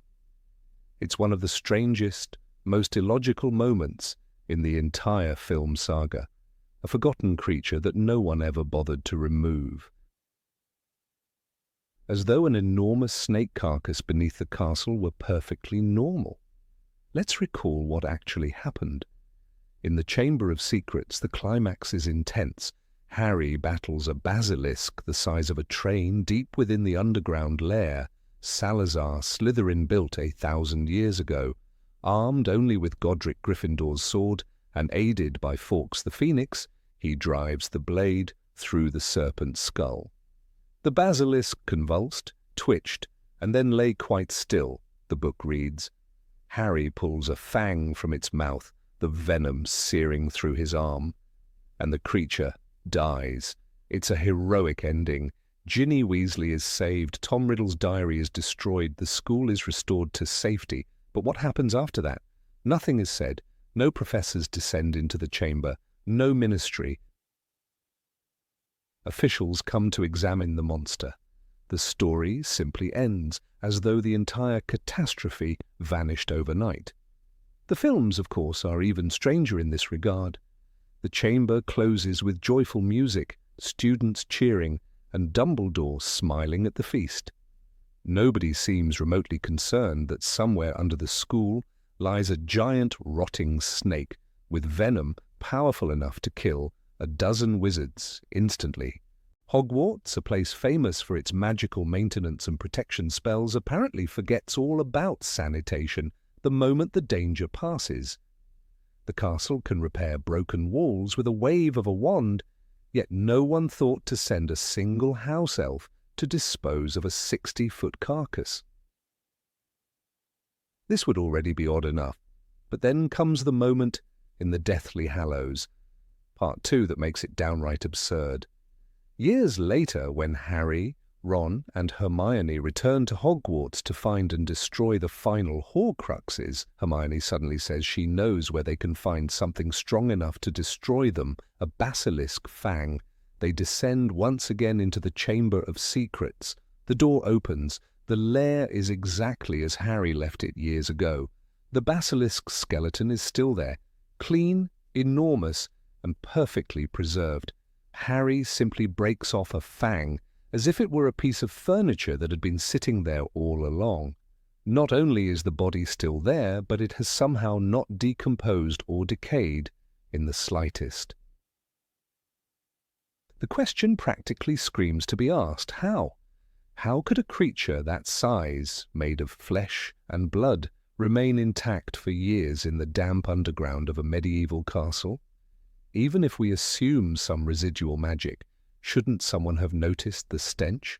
Hogwarts is filled with ghosts, house elves, teachers, and students wandering its halls day and night. Surely the lingering smell of a several-ton dead serpent would not have gone unnoticed, but in the films nobody mentions it. The chamber remains locked away like a forgotten basement full of cursed memories, waiting quietly for Harry's return. It gets even stranger when we remember that Dumbledore, the wisest wizard alive, knew exactly where the chamber was after the events of the second book. He tells Harry at the end, "You must have shown me real loyalty down there in the chamber. Nothing but that could have called Fawkes to you." He knows what happened. He knows what creature was there, yet he never sends a single word to the Ministry, never organizes any clean-up, never even warns anyone that a massive, magical corpse lies beneath the school. For a man who once oversaw the imprisonment of a giant spider colony or the regulation of dangerous creatures, it's an astonishing oversight. Some fans have argued that maybe the basilisk's remains were protected by its own dark magic, that its venom or ancient origin somehow preserved the body. It's an interesting theory, but nothing in the canon supports it. Basilisk venom is destructive, not preservative. As the book explains, the venom of the basilisk is instantly fatal, and only phoenix tears can save a victim. It eats through flesh, metal, and horcruxes alike. Why, then, would it preserve its own corpse? The logic collapses under its own weight. If anything, the creature should have decomposed faster because of its own corrosive venom. Another strange inconsistency emerges when we consider who would have wanted that body gone. The Ministry of Magic, for example, should have been deeply involved in the aftermath. A giant magical serpent capable of killing with a glance. That's not something bureaucrats would ignore. They document, regulate, and study dangerous creatures obsessively. In Fantastic Beasts and Where to Find Them, Newt Scamander even lists basilisks as creatures of the highest danger level. Yet in the world of Harry Potter, not one researcher, not one scholar, not even a curious professor decides to examine the corpse. No newspaper article mentions it. It's as though the wizarding world collectively shrugged and said, "Well, that was weird," and went on with their lives. Perhaps even more bizarre is the simple fact that no one thought to harvest the venom. We later see how crucial basilisk venom becomes. It's one of the few substances powerful enough to destroy a Horcrux. When Harry destroys the diary, Dumbledore immediately recognizes what must have happened. A part of Voldemort's soul was destroyed. Imagine what could have been achieved if the school or the Ministry had realized what lay beneath Hogwarts. Gallons of venom potent enough to end the Dark Lord's immortality years earlier. Instead, it remains untouched until Hermione, of all people, remembers it in the Deathly Hallows. When she uses the fang to destroy Hufflepuff's cup, the film treats the whole thing as perfectly natural. The skeleton is clean, almost decorative, like a museum exhibit. Its bones gleam pale and unblemished, arranged neatly on the stone floor. It's visually striking, yes, but narratively nonsensical. Hogwarts, a living magical institution that mends itself, apparently decided that the corpse of a basilisk was a charming bit of interior design. Maybe the professors thought it added character. And then there's the practical side. Think about the chamber itself. A place built centuries ago, full of damp, darkness, and stagnant water. A decomposing creature of that magnitude would have turned it into a toxic swamp within weeks. The gases alone would have corroded the walls and poisoned the air. If the basilisk had truly lain there for years, Hogwarts would have reeked of death. Yet in the Deathly Hallows, the chamber looks pristine, eerily untouched. The filmmaker's decision to keep the skeleton was likely aesthetic. It creates a visual link between the two stories, but it turns the internal logic of the world into nonsense. Even if one wanted to defend this as artistic license, it clashes with everything else we know about how the magical world operates. Wizards clean, repair, and vanish things with spells constantly. They mend broken bones, restore shattered windows, and erase messes with a flick of the wand. Molly Weasley can knit sweaters without touching them. McGonagall can transform furniture into animals. Are we truly supposed to believe that nobody at Hogwarts thought, perhaps we should tidy up the giant poisonous corpse beneath the school? Some might say that the chamber was sealed and forgotten again, but that doesn't hold up either. Harry and Ron both knew where it was. Dumbledore knew the entrance, hidden behind a sink, was accessible to anyone who spoke Parseltongue, and Parseltongue can be imitated. In the Deathly Hallows, Ron manages to mimic Harry's hissing speech well enough to open it. So, it was never really secure. The idea that a massive, deadly creature's remains lay unguarded for years in a school full of children borders on negligence. The forgotten basilisk becomes, unintentionally, a metaphor for how the films sometimes prioritize spectacle over logic. The image of the serpent skeleton is visually powerful, a reminder of past triumphs, but it reveals a deep inconsistency in the world building. Hogwarts, usually depicted as a place of endless magic and care, suddenly becomes careless. The professors who monitor every misbehaving student and fix every broken hallway somehow ignore a corpse larger than a train. And so the story of the basilisk, which begins as one of the most terrifying and memorable moments in the series, ends as one of the strangest loose ends.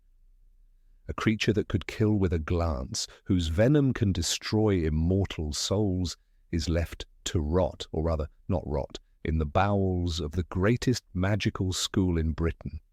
It's an oversight so glaring that even the magic of Hogwarts can't explain it away.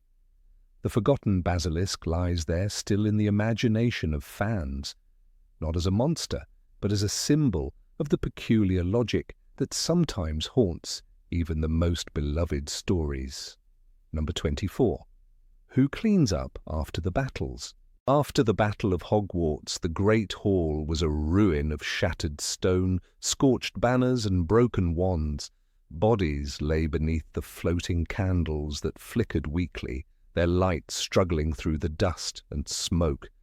The floor was cracked, where spells had struck with devastating force, and the ceiling, enchanted to mirror the night sky, had been ripped open, exposing dark clouds above. In Deathly Hallows, J.K. Rowling described the aftermath vividly. The castle grounds were full of the dead and the dying. The air was thick with dust and the smell of burning. But when the next scene appeared in the film, the damage was mysteriously gone. The sun rose over a school that looked almost peaceful, its towers intact, its courtyards cleaned, its glory somehow restored. Viewers were left to wonder who in the wizarding world rebuilt all this destruction. The logic collapses upon inspection. Hogwarts was attacked repeatedly over the course of the series. In Chamber of Secrets, the basilisk rampaged through underground tunnels and cracked ancient pipes beneath the school. In Prisoner of Azkaban, the Dementors hovered around the castle grounds, their chilling presence enough to make the very air grow cold. In Goblet of Fire, the Tri-Wizard Tournament saw dragons set fire to parts of the field and the lake's edge. By Half-Blood Prince, the Death Eaters were hurling curses that made entire corridors explode in showers of stone. Yet by the start of each subsequent film, the castle stood in pristine condition, its marble floors gleaming as if an army of invisible house elves had polished every corner overnight. Perhaps the filmmakers wanted Hogwarts to remain timeless, a symbol of stability amid chaos. But within the logic of the story itself, this perfection raises uncomfortable questions. The books mention house elves cleaning, yes. Dobby and Winky worked in the kitchens alongside 100 others. However, repairing shattered towers or reconstructing stone bridges goes far beyond polishing silverware. No spell mentioned in the books could instantly rebuild centuries-old architecture on such a scale. Even the spell Reparo, as Hermione used to fix Harry's glasses in Philosopher's Stone, works on small objects, not buildings. As Hermione herself warned Ron once, "You can't fix the dead, Ron." If that rule applies to life, surely it also limits the repair of something so vast and magical as Hogwarts. Let's return to the aftermath of the Half-Blood Prince, when Death Eaters infiltrated the school and Dumbledore fell from the astronomy tower. In the film, fire blazed through the Great Hall, windows shattered under curses, and the battle scarred many parts of the castle. Yet, in Deathly Hallows Part 1, when Harry and Hermione return, everything looks untouched. The same walls, the same halls, as though time itself had been reversed. Viewers might recall that in the books Professor McGonagall was deeply protective of Hogwarts, often speaking of it as if it were alive. Could it be that Hogwarts repairs itself? "Help will always be given at Hogwarts to those who ask for it," Dumbledore said. But did that help extend to bricks and mortar? The castle has long been portrayed as sentient. The shifting staircases, whispering portraits, and enchanted suits of armor hint at a consciousness that watches over its students. If Hogwarts possesses such awareness, perhaps it also has self-healing magic. When the Carrows vandalized classrooms during Snape's tenure as headmaster, no mention was made of lasting damage. Maybe the castle, like a living being, regenerated once danger passed. In that sense, Hogwarts could be the ultimate magical artifact, a living fortress bound by ancient spells of preservation cast by the founders themselves. Godric Gryffindor's sword absorbs what makes it stronger. Perhaps his castle does too. Still, there's something eerie about the silence surrounding these repairs. After the climactic battle of Hogwarts, the damage is monumental. Giants crashed through walls, fire consumed the entrance hall, and curses from Voldemort's followers ripped apart the very structure of the school. "The walls themselves seem to tremble," Rowling wrote. And yet, when Harry meets Dumbledore's portrait in the headmaster's office later, the damage appears minimal. It's as if the battle was erased overnight, as though magic swept away every trace of human suffering. It feels almost unsettling, like a memory the school refuses to keep. There are, of course, possible explanations within the lore. The scouring charms and structural reparation spells mentioned in Fantastic Beasts, the crimes of Grindelwald, suggest that wizards possess advanced restoration magic. When Newt Scamander and his friends repair Paris after a destructive battle, entire streets rebuild themselves in seconds. Could this same kind of collective spellwork have been used at Hogwarts? Perhaps the professors, led by McGonagall and Flitwick, spent days repairing their home. Yet in the films we never see this moment of reconstruction, no glimpse of exhaustion, no sense of time passing. The cinematic Hogwarts simply resets like a video game map, pristine for the next adventure. Even if the teachers had such power, repairing life's evidence, the scorch marks, the broken glass, the torn portraits, would have been emotionally impossible. One might expect that at least for a time, Hogwarts would stand as a memorial to those who fell there. Fred Weasley's laughter once filled those halls. Tonks and Remus fought on those stairs. Colin Creevey died clutching his camera. It would make sense if the filmmakers showed the scars of war, yet instead they gave us spotless walls and polished banisters. The visual message was clear: the story must go on, unbroken, unblemished. Fans have long joked that the clean-up must have been the work of Hufflepuffs. Known for their loyalty and hard work, they're the only house that might volunteer for something so thankless. One can easily imagine the students of Professor Sprout, sleeves rolled up, quietly repairing what others destroyed. It fits the spirit of the house that produced Cedric Diggory and Nymphadora Tonks, heroes who rarely sought attention. Yet even this theory collapses under scrutiny. The scale of the damage after the final battle would have required armies of wizards working day and night. Unless there truly exists a secret Hogwarts department of magical janitors, perhaps hidden in the dungeons near the kitchens, there's no realistic explanation. The most chilling idea is that no one needed to clean because the castle itself consumes what remains. The rubble, the scorch marks, even traces of blood, all absorbed into its ancient stones. Hogwarts might preserve magic by erasing tragedy, a self-defensive enchantment cast by its founders. It's a haunting thought that the school remembers everything but shows nothing. When Harry stood in the ruins after Voldemort's fall, perhaps the walls were already repairing themselves brick by brick, sealing the past within. In Order of the Phoenix, when Umbridge tried to remodel the castle, the building rebelled. The castle itself seemed to have developed a life of its own to resist her, Rowling wrote. If Hogwarts can resist a ministry-appointed headmistress, it can surely heal from battle. It's not inconceivable that the same wards which prevented Muggles from seeing the castle also protect it from lasting harm. Every magical institution in the wizarding world is layered with ancient enchantments. St. Mungo's Hospital rebuilds instantly after spell accidents. Why not Hogwarts? Still, the contrast between destruction and perfection remains jarring on screen. The films use Hogwarts as a narrative constant, a comforting symbol that everything will return to normal.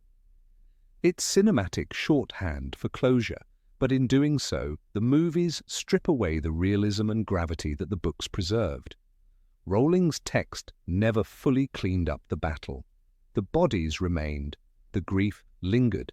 The walls may have stood again, but the people within them were changed forever. The films, by contrast, reset the world too quickly. The very last shot of Deathly Hallows Part 2, the 19 years later scene, shows Hogwarts as magnificent as ever, its towers unscarred, its halls echoing with laughter again. The castle becomes eternal, immune to time or tragedy. Yet for those who remember the burning rubble and the broken windows, this perfection feels like a quiet lie. Somewhere beneath that polished stone, beneath the restored banners of the 4 houses, there must still be ashes. One can imagine Professor McGonagall, long after the students have gone, walking the corridors in silence. Perhaps she pauses by a wall that once crumbled under a curse. She touches it, and for a second her fingers meet warmth, as if the castle itself breathes beneath the surface. Maybe she whispers a spell not to rebuild but to remember. For Hogwarts has always been more than a school. It is a living testament to the endurance of magic, both wonderful and terrible. But even magic should leave scars. It is possible that this narrative gap was intentional. The filmmakers may have wanted to emphasize hope rather than realism. Still, the absence of even a hint of reconstruction makes the story feel incomplete. After such loss, a rebuilt Hogwarts should have symbolized collective resilience, students, professors, and house elves working together. That would have been the true magic, not invisible repairs, but visible healing. Instead, we are left with a perfect castle that hides its pain behind stone walls. Maybe the real secret lies in the line Dumbledore once spoke to Harry. You will also find that help will always be given at Hogwarts to those who ask for it. Perhaps the castle helps itself too, quietly, without needing to be asked. Each night, as the portraits whisper and the ghosts glide through corridors, the stones may shift, the cracks may close, and the centuries-old enchantments may hum again. Hogwarts survives because it must, not through logic, but through magic too ancient to understand. Number 25. Why does the Ministry love bureaucracy more than magic? Every time the Ministry of Magic appears on screen, it feels less like a temple of magical progress and more like a maze of parchment quills and pointless lines. Wizards who can conjure Patronuses and teleport across continents somehow lose all sense of efficiency once they step inside those golden elevators.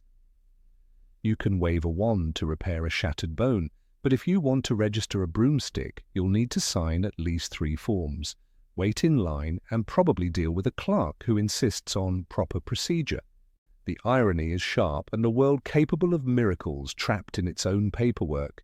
The Ministry doesn't seem to run on magic. It runs on bureaucracy. One of the most striking examples comes from Harry Potter and the Order of the Phoenix, when Harry is forced to attend a full trial for using the Patronus charm in defense of his life. Instead of a simple meeting with Dumbledore and a Ministry representative, the boy finds himself in a cavernous courtroom, surrounded by grim-faced officials who shuffle scrolls and whisper rules. The sheer scale of the process feels absurd. The minister, Cornelius Fudge, acts as both prosecutor and judge, and there's a scribe taking notes, the old-fashioned way. By quill, of course. Magic could record every word in an instant, yet the system insists on slow formality. It's as if efficiency itself were forbidden. J.K. Rowling described that courtroom scene in rich, oppressive detail. The dungeon-like chamber was dimly lit, the walls lined with benches rising in tiers, and at the top sat Cornelius Fudge. Everything about it evokes an ancient court, not a modern government. Magic exists, but the mindset is medieval. Wizards rely on tradition the way Muggles rely on electricity. And maybe that's the point. The Ministry doesn't evolve, it preserves. The layers of paperwork, stamps and permissions are a kind of ritual, a bureaucratic spell meant to keep chaos at bay. But in doing so, it suffocates the very freedom that magic should offer. When Arthur Weasley takes Harry through the Ministry's Department of Magical Law Enforcement, we see the paradox most clearly. Paper airplanes glide through the air, serving as memos between departments. It looks whimsical, even clever. But think about it. Why does a memo have to fly physically at all? Couldn't a magical communication charm deliver messages instantly? Why must auras like Kingsley Shacklebolt wait for approvals written on scrolls when they can track Death Eaters across entire continents? The Ministry, for all its enchantments, feels stuck in a Victorian mindset, addicted to process for process's sake. This obsession with formality might explain why the Ministry collapses so easily when Voldemort returns. A government built on fear of mistakes cannot adapt to threats. It demands signatures instead of solutions. It values obedience more than brilliance. The 5th film even shows the ridiculousness of the visitor system. Harry and Arthur must enter through a dirty telephone booth and state their business to a recorded voice. A magical civilization, yet they still use a telephone box as an entrance. It's both comical and tragic. The system is not designed for efficiency but control. The Ministry's power lies in regulating, labeling, restricting, and bureaucracy is the most comfortable prison of all. The contrast becomes even clearer when we compare the Ministry to Hogwarts. At school, magic feels alive.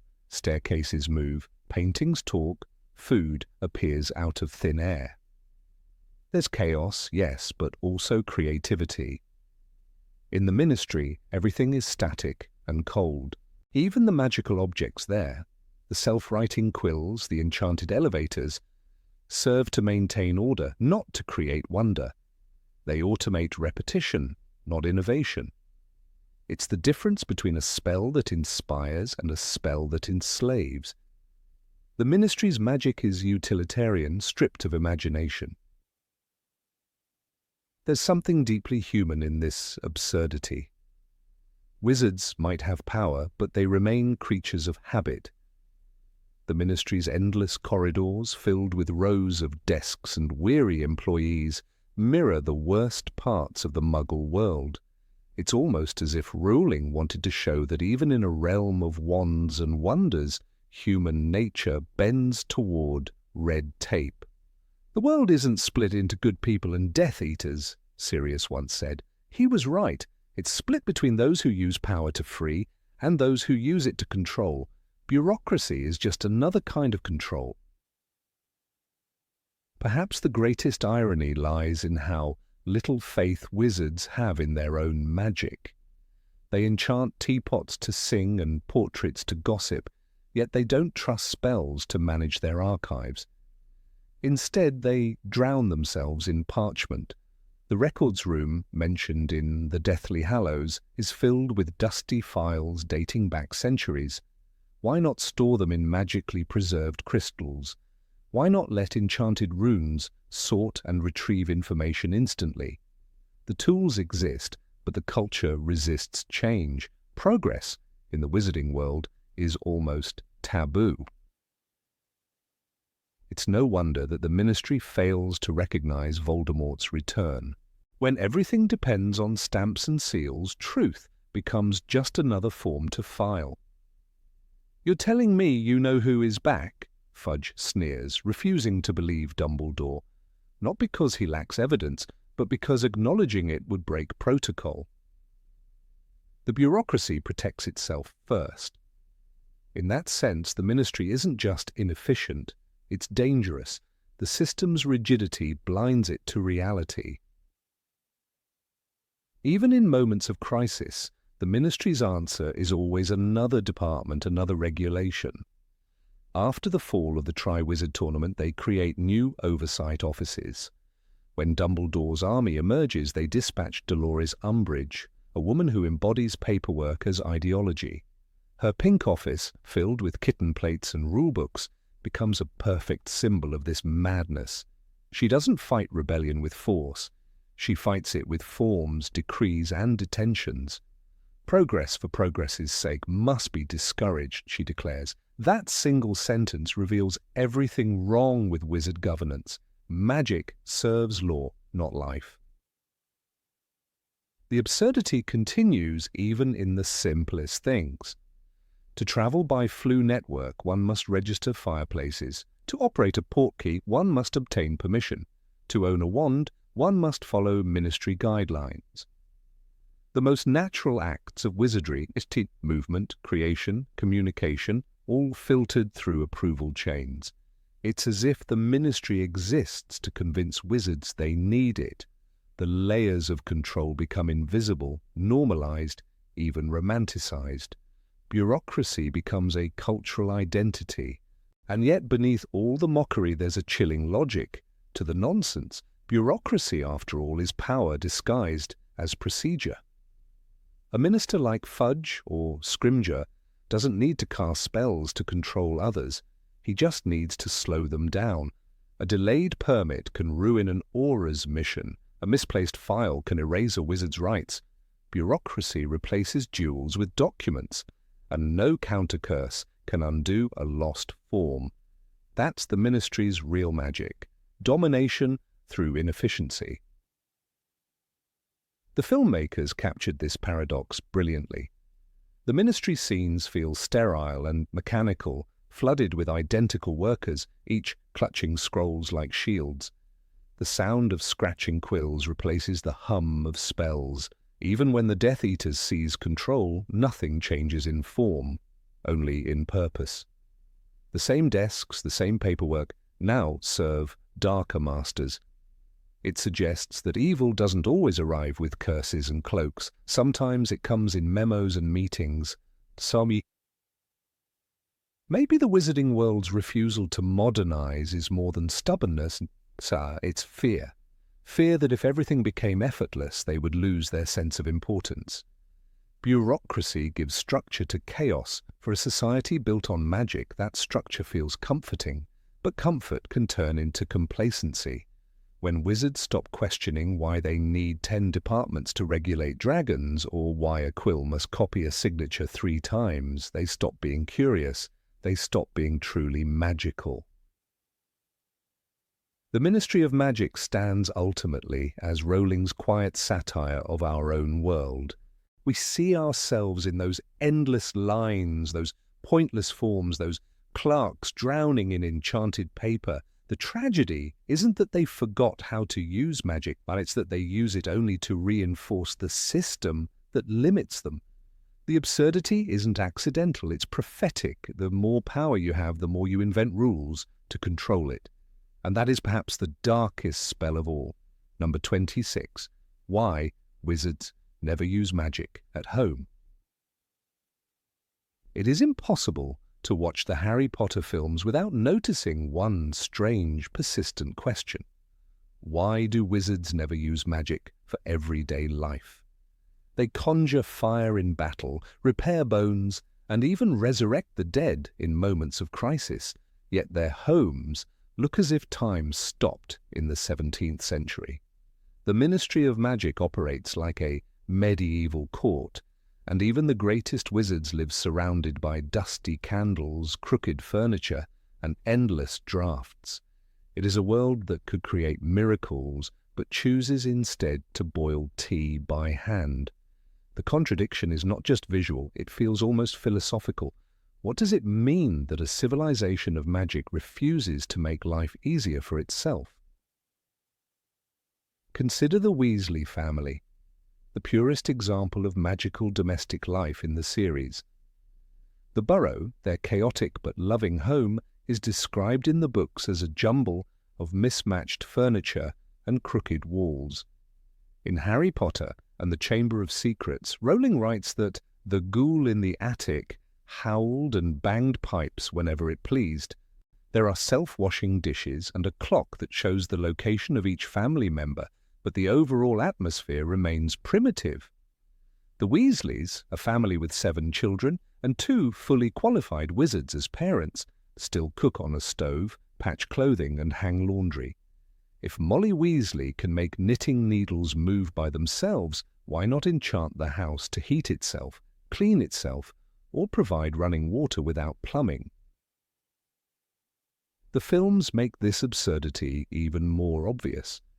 In Harry Potter and the Chamber of Secrets, the Weasley kitchen looks like something from the 1940s. There is a single fireplace, a wooden table, a kettle, and no sign of modern appliances. Magic exists, but the family still struggles financially, as if money could not be conjured or food multiplied.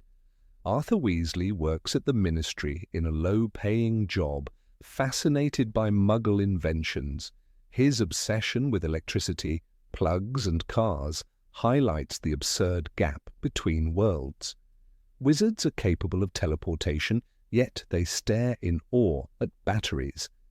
It is as though the wizarding world collectively decided that comfort was suspicious, that progress was unmagical. Even Hogwarts, supposedly the pinnacle of magical civilization, suffers from the same strange logic. The school is centuries old, with moving staircases and enchanted paintings. Yet the students freeze in drafty dormitories, light candles instead of lamps, and eat at tables where food is conjured by elves, not technology. There is not a single mention of a heating spell, though freezing Scottish winters are a constant backdrop. Hermione once cast Incendio to create fire, but never thought to warm a room or dry her clothes with it. In Goblet of Fire, when Harry faces the second task, Dobby gives him gillyweed, but no one simply enchants his lungs. Magic seems to exist only in bursts of drama, never in the quiet rhythm of daily survival. This contradiction extends to the adult world. Take the Ministry of Magic, a sprawling underground bureaucracy filled with parchment, quills, and wax seals. It could have been an efficient magical hub. Instead, it resembles an office from the 1800s. Wizards still write by hand, store documents in physical drawers, and rely on fireplaces for communication. The Floo network is a fascinating idea, but it also exposes the narrow thinking of magical society. Wizards could have invented long-distance projection or mind-to-mind communication. Instead, they remain trapped in soot and smoke. Progress, said Cornelius Fudge in Order of the Phoenix, must be controlled. And that seems to be the motto of their entire civilization, a fear of innovation masquerading as tradition. Perhaps the best illustration of this resistance is Albus Dumbledore himself. The man who defeated Grindelwald, wielded the Elder Wand and read minds, still lived like a medieval monk. His office, with its candlelight and golden instruments, looked more like a museum than a laboratory. Dumbledore could command fire, transfigure objects, and communicate with portraits, but he could not, or would not, create something as simple as a comfortable modern space. His choice of clothing was equally archaic.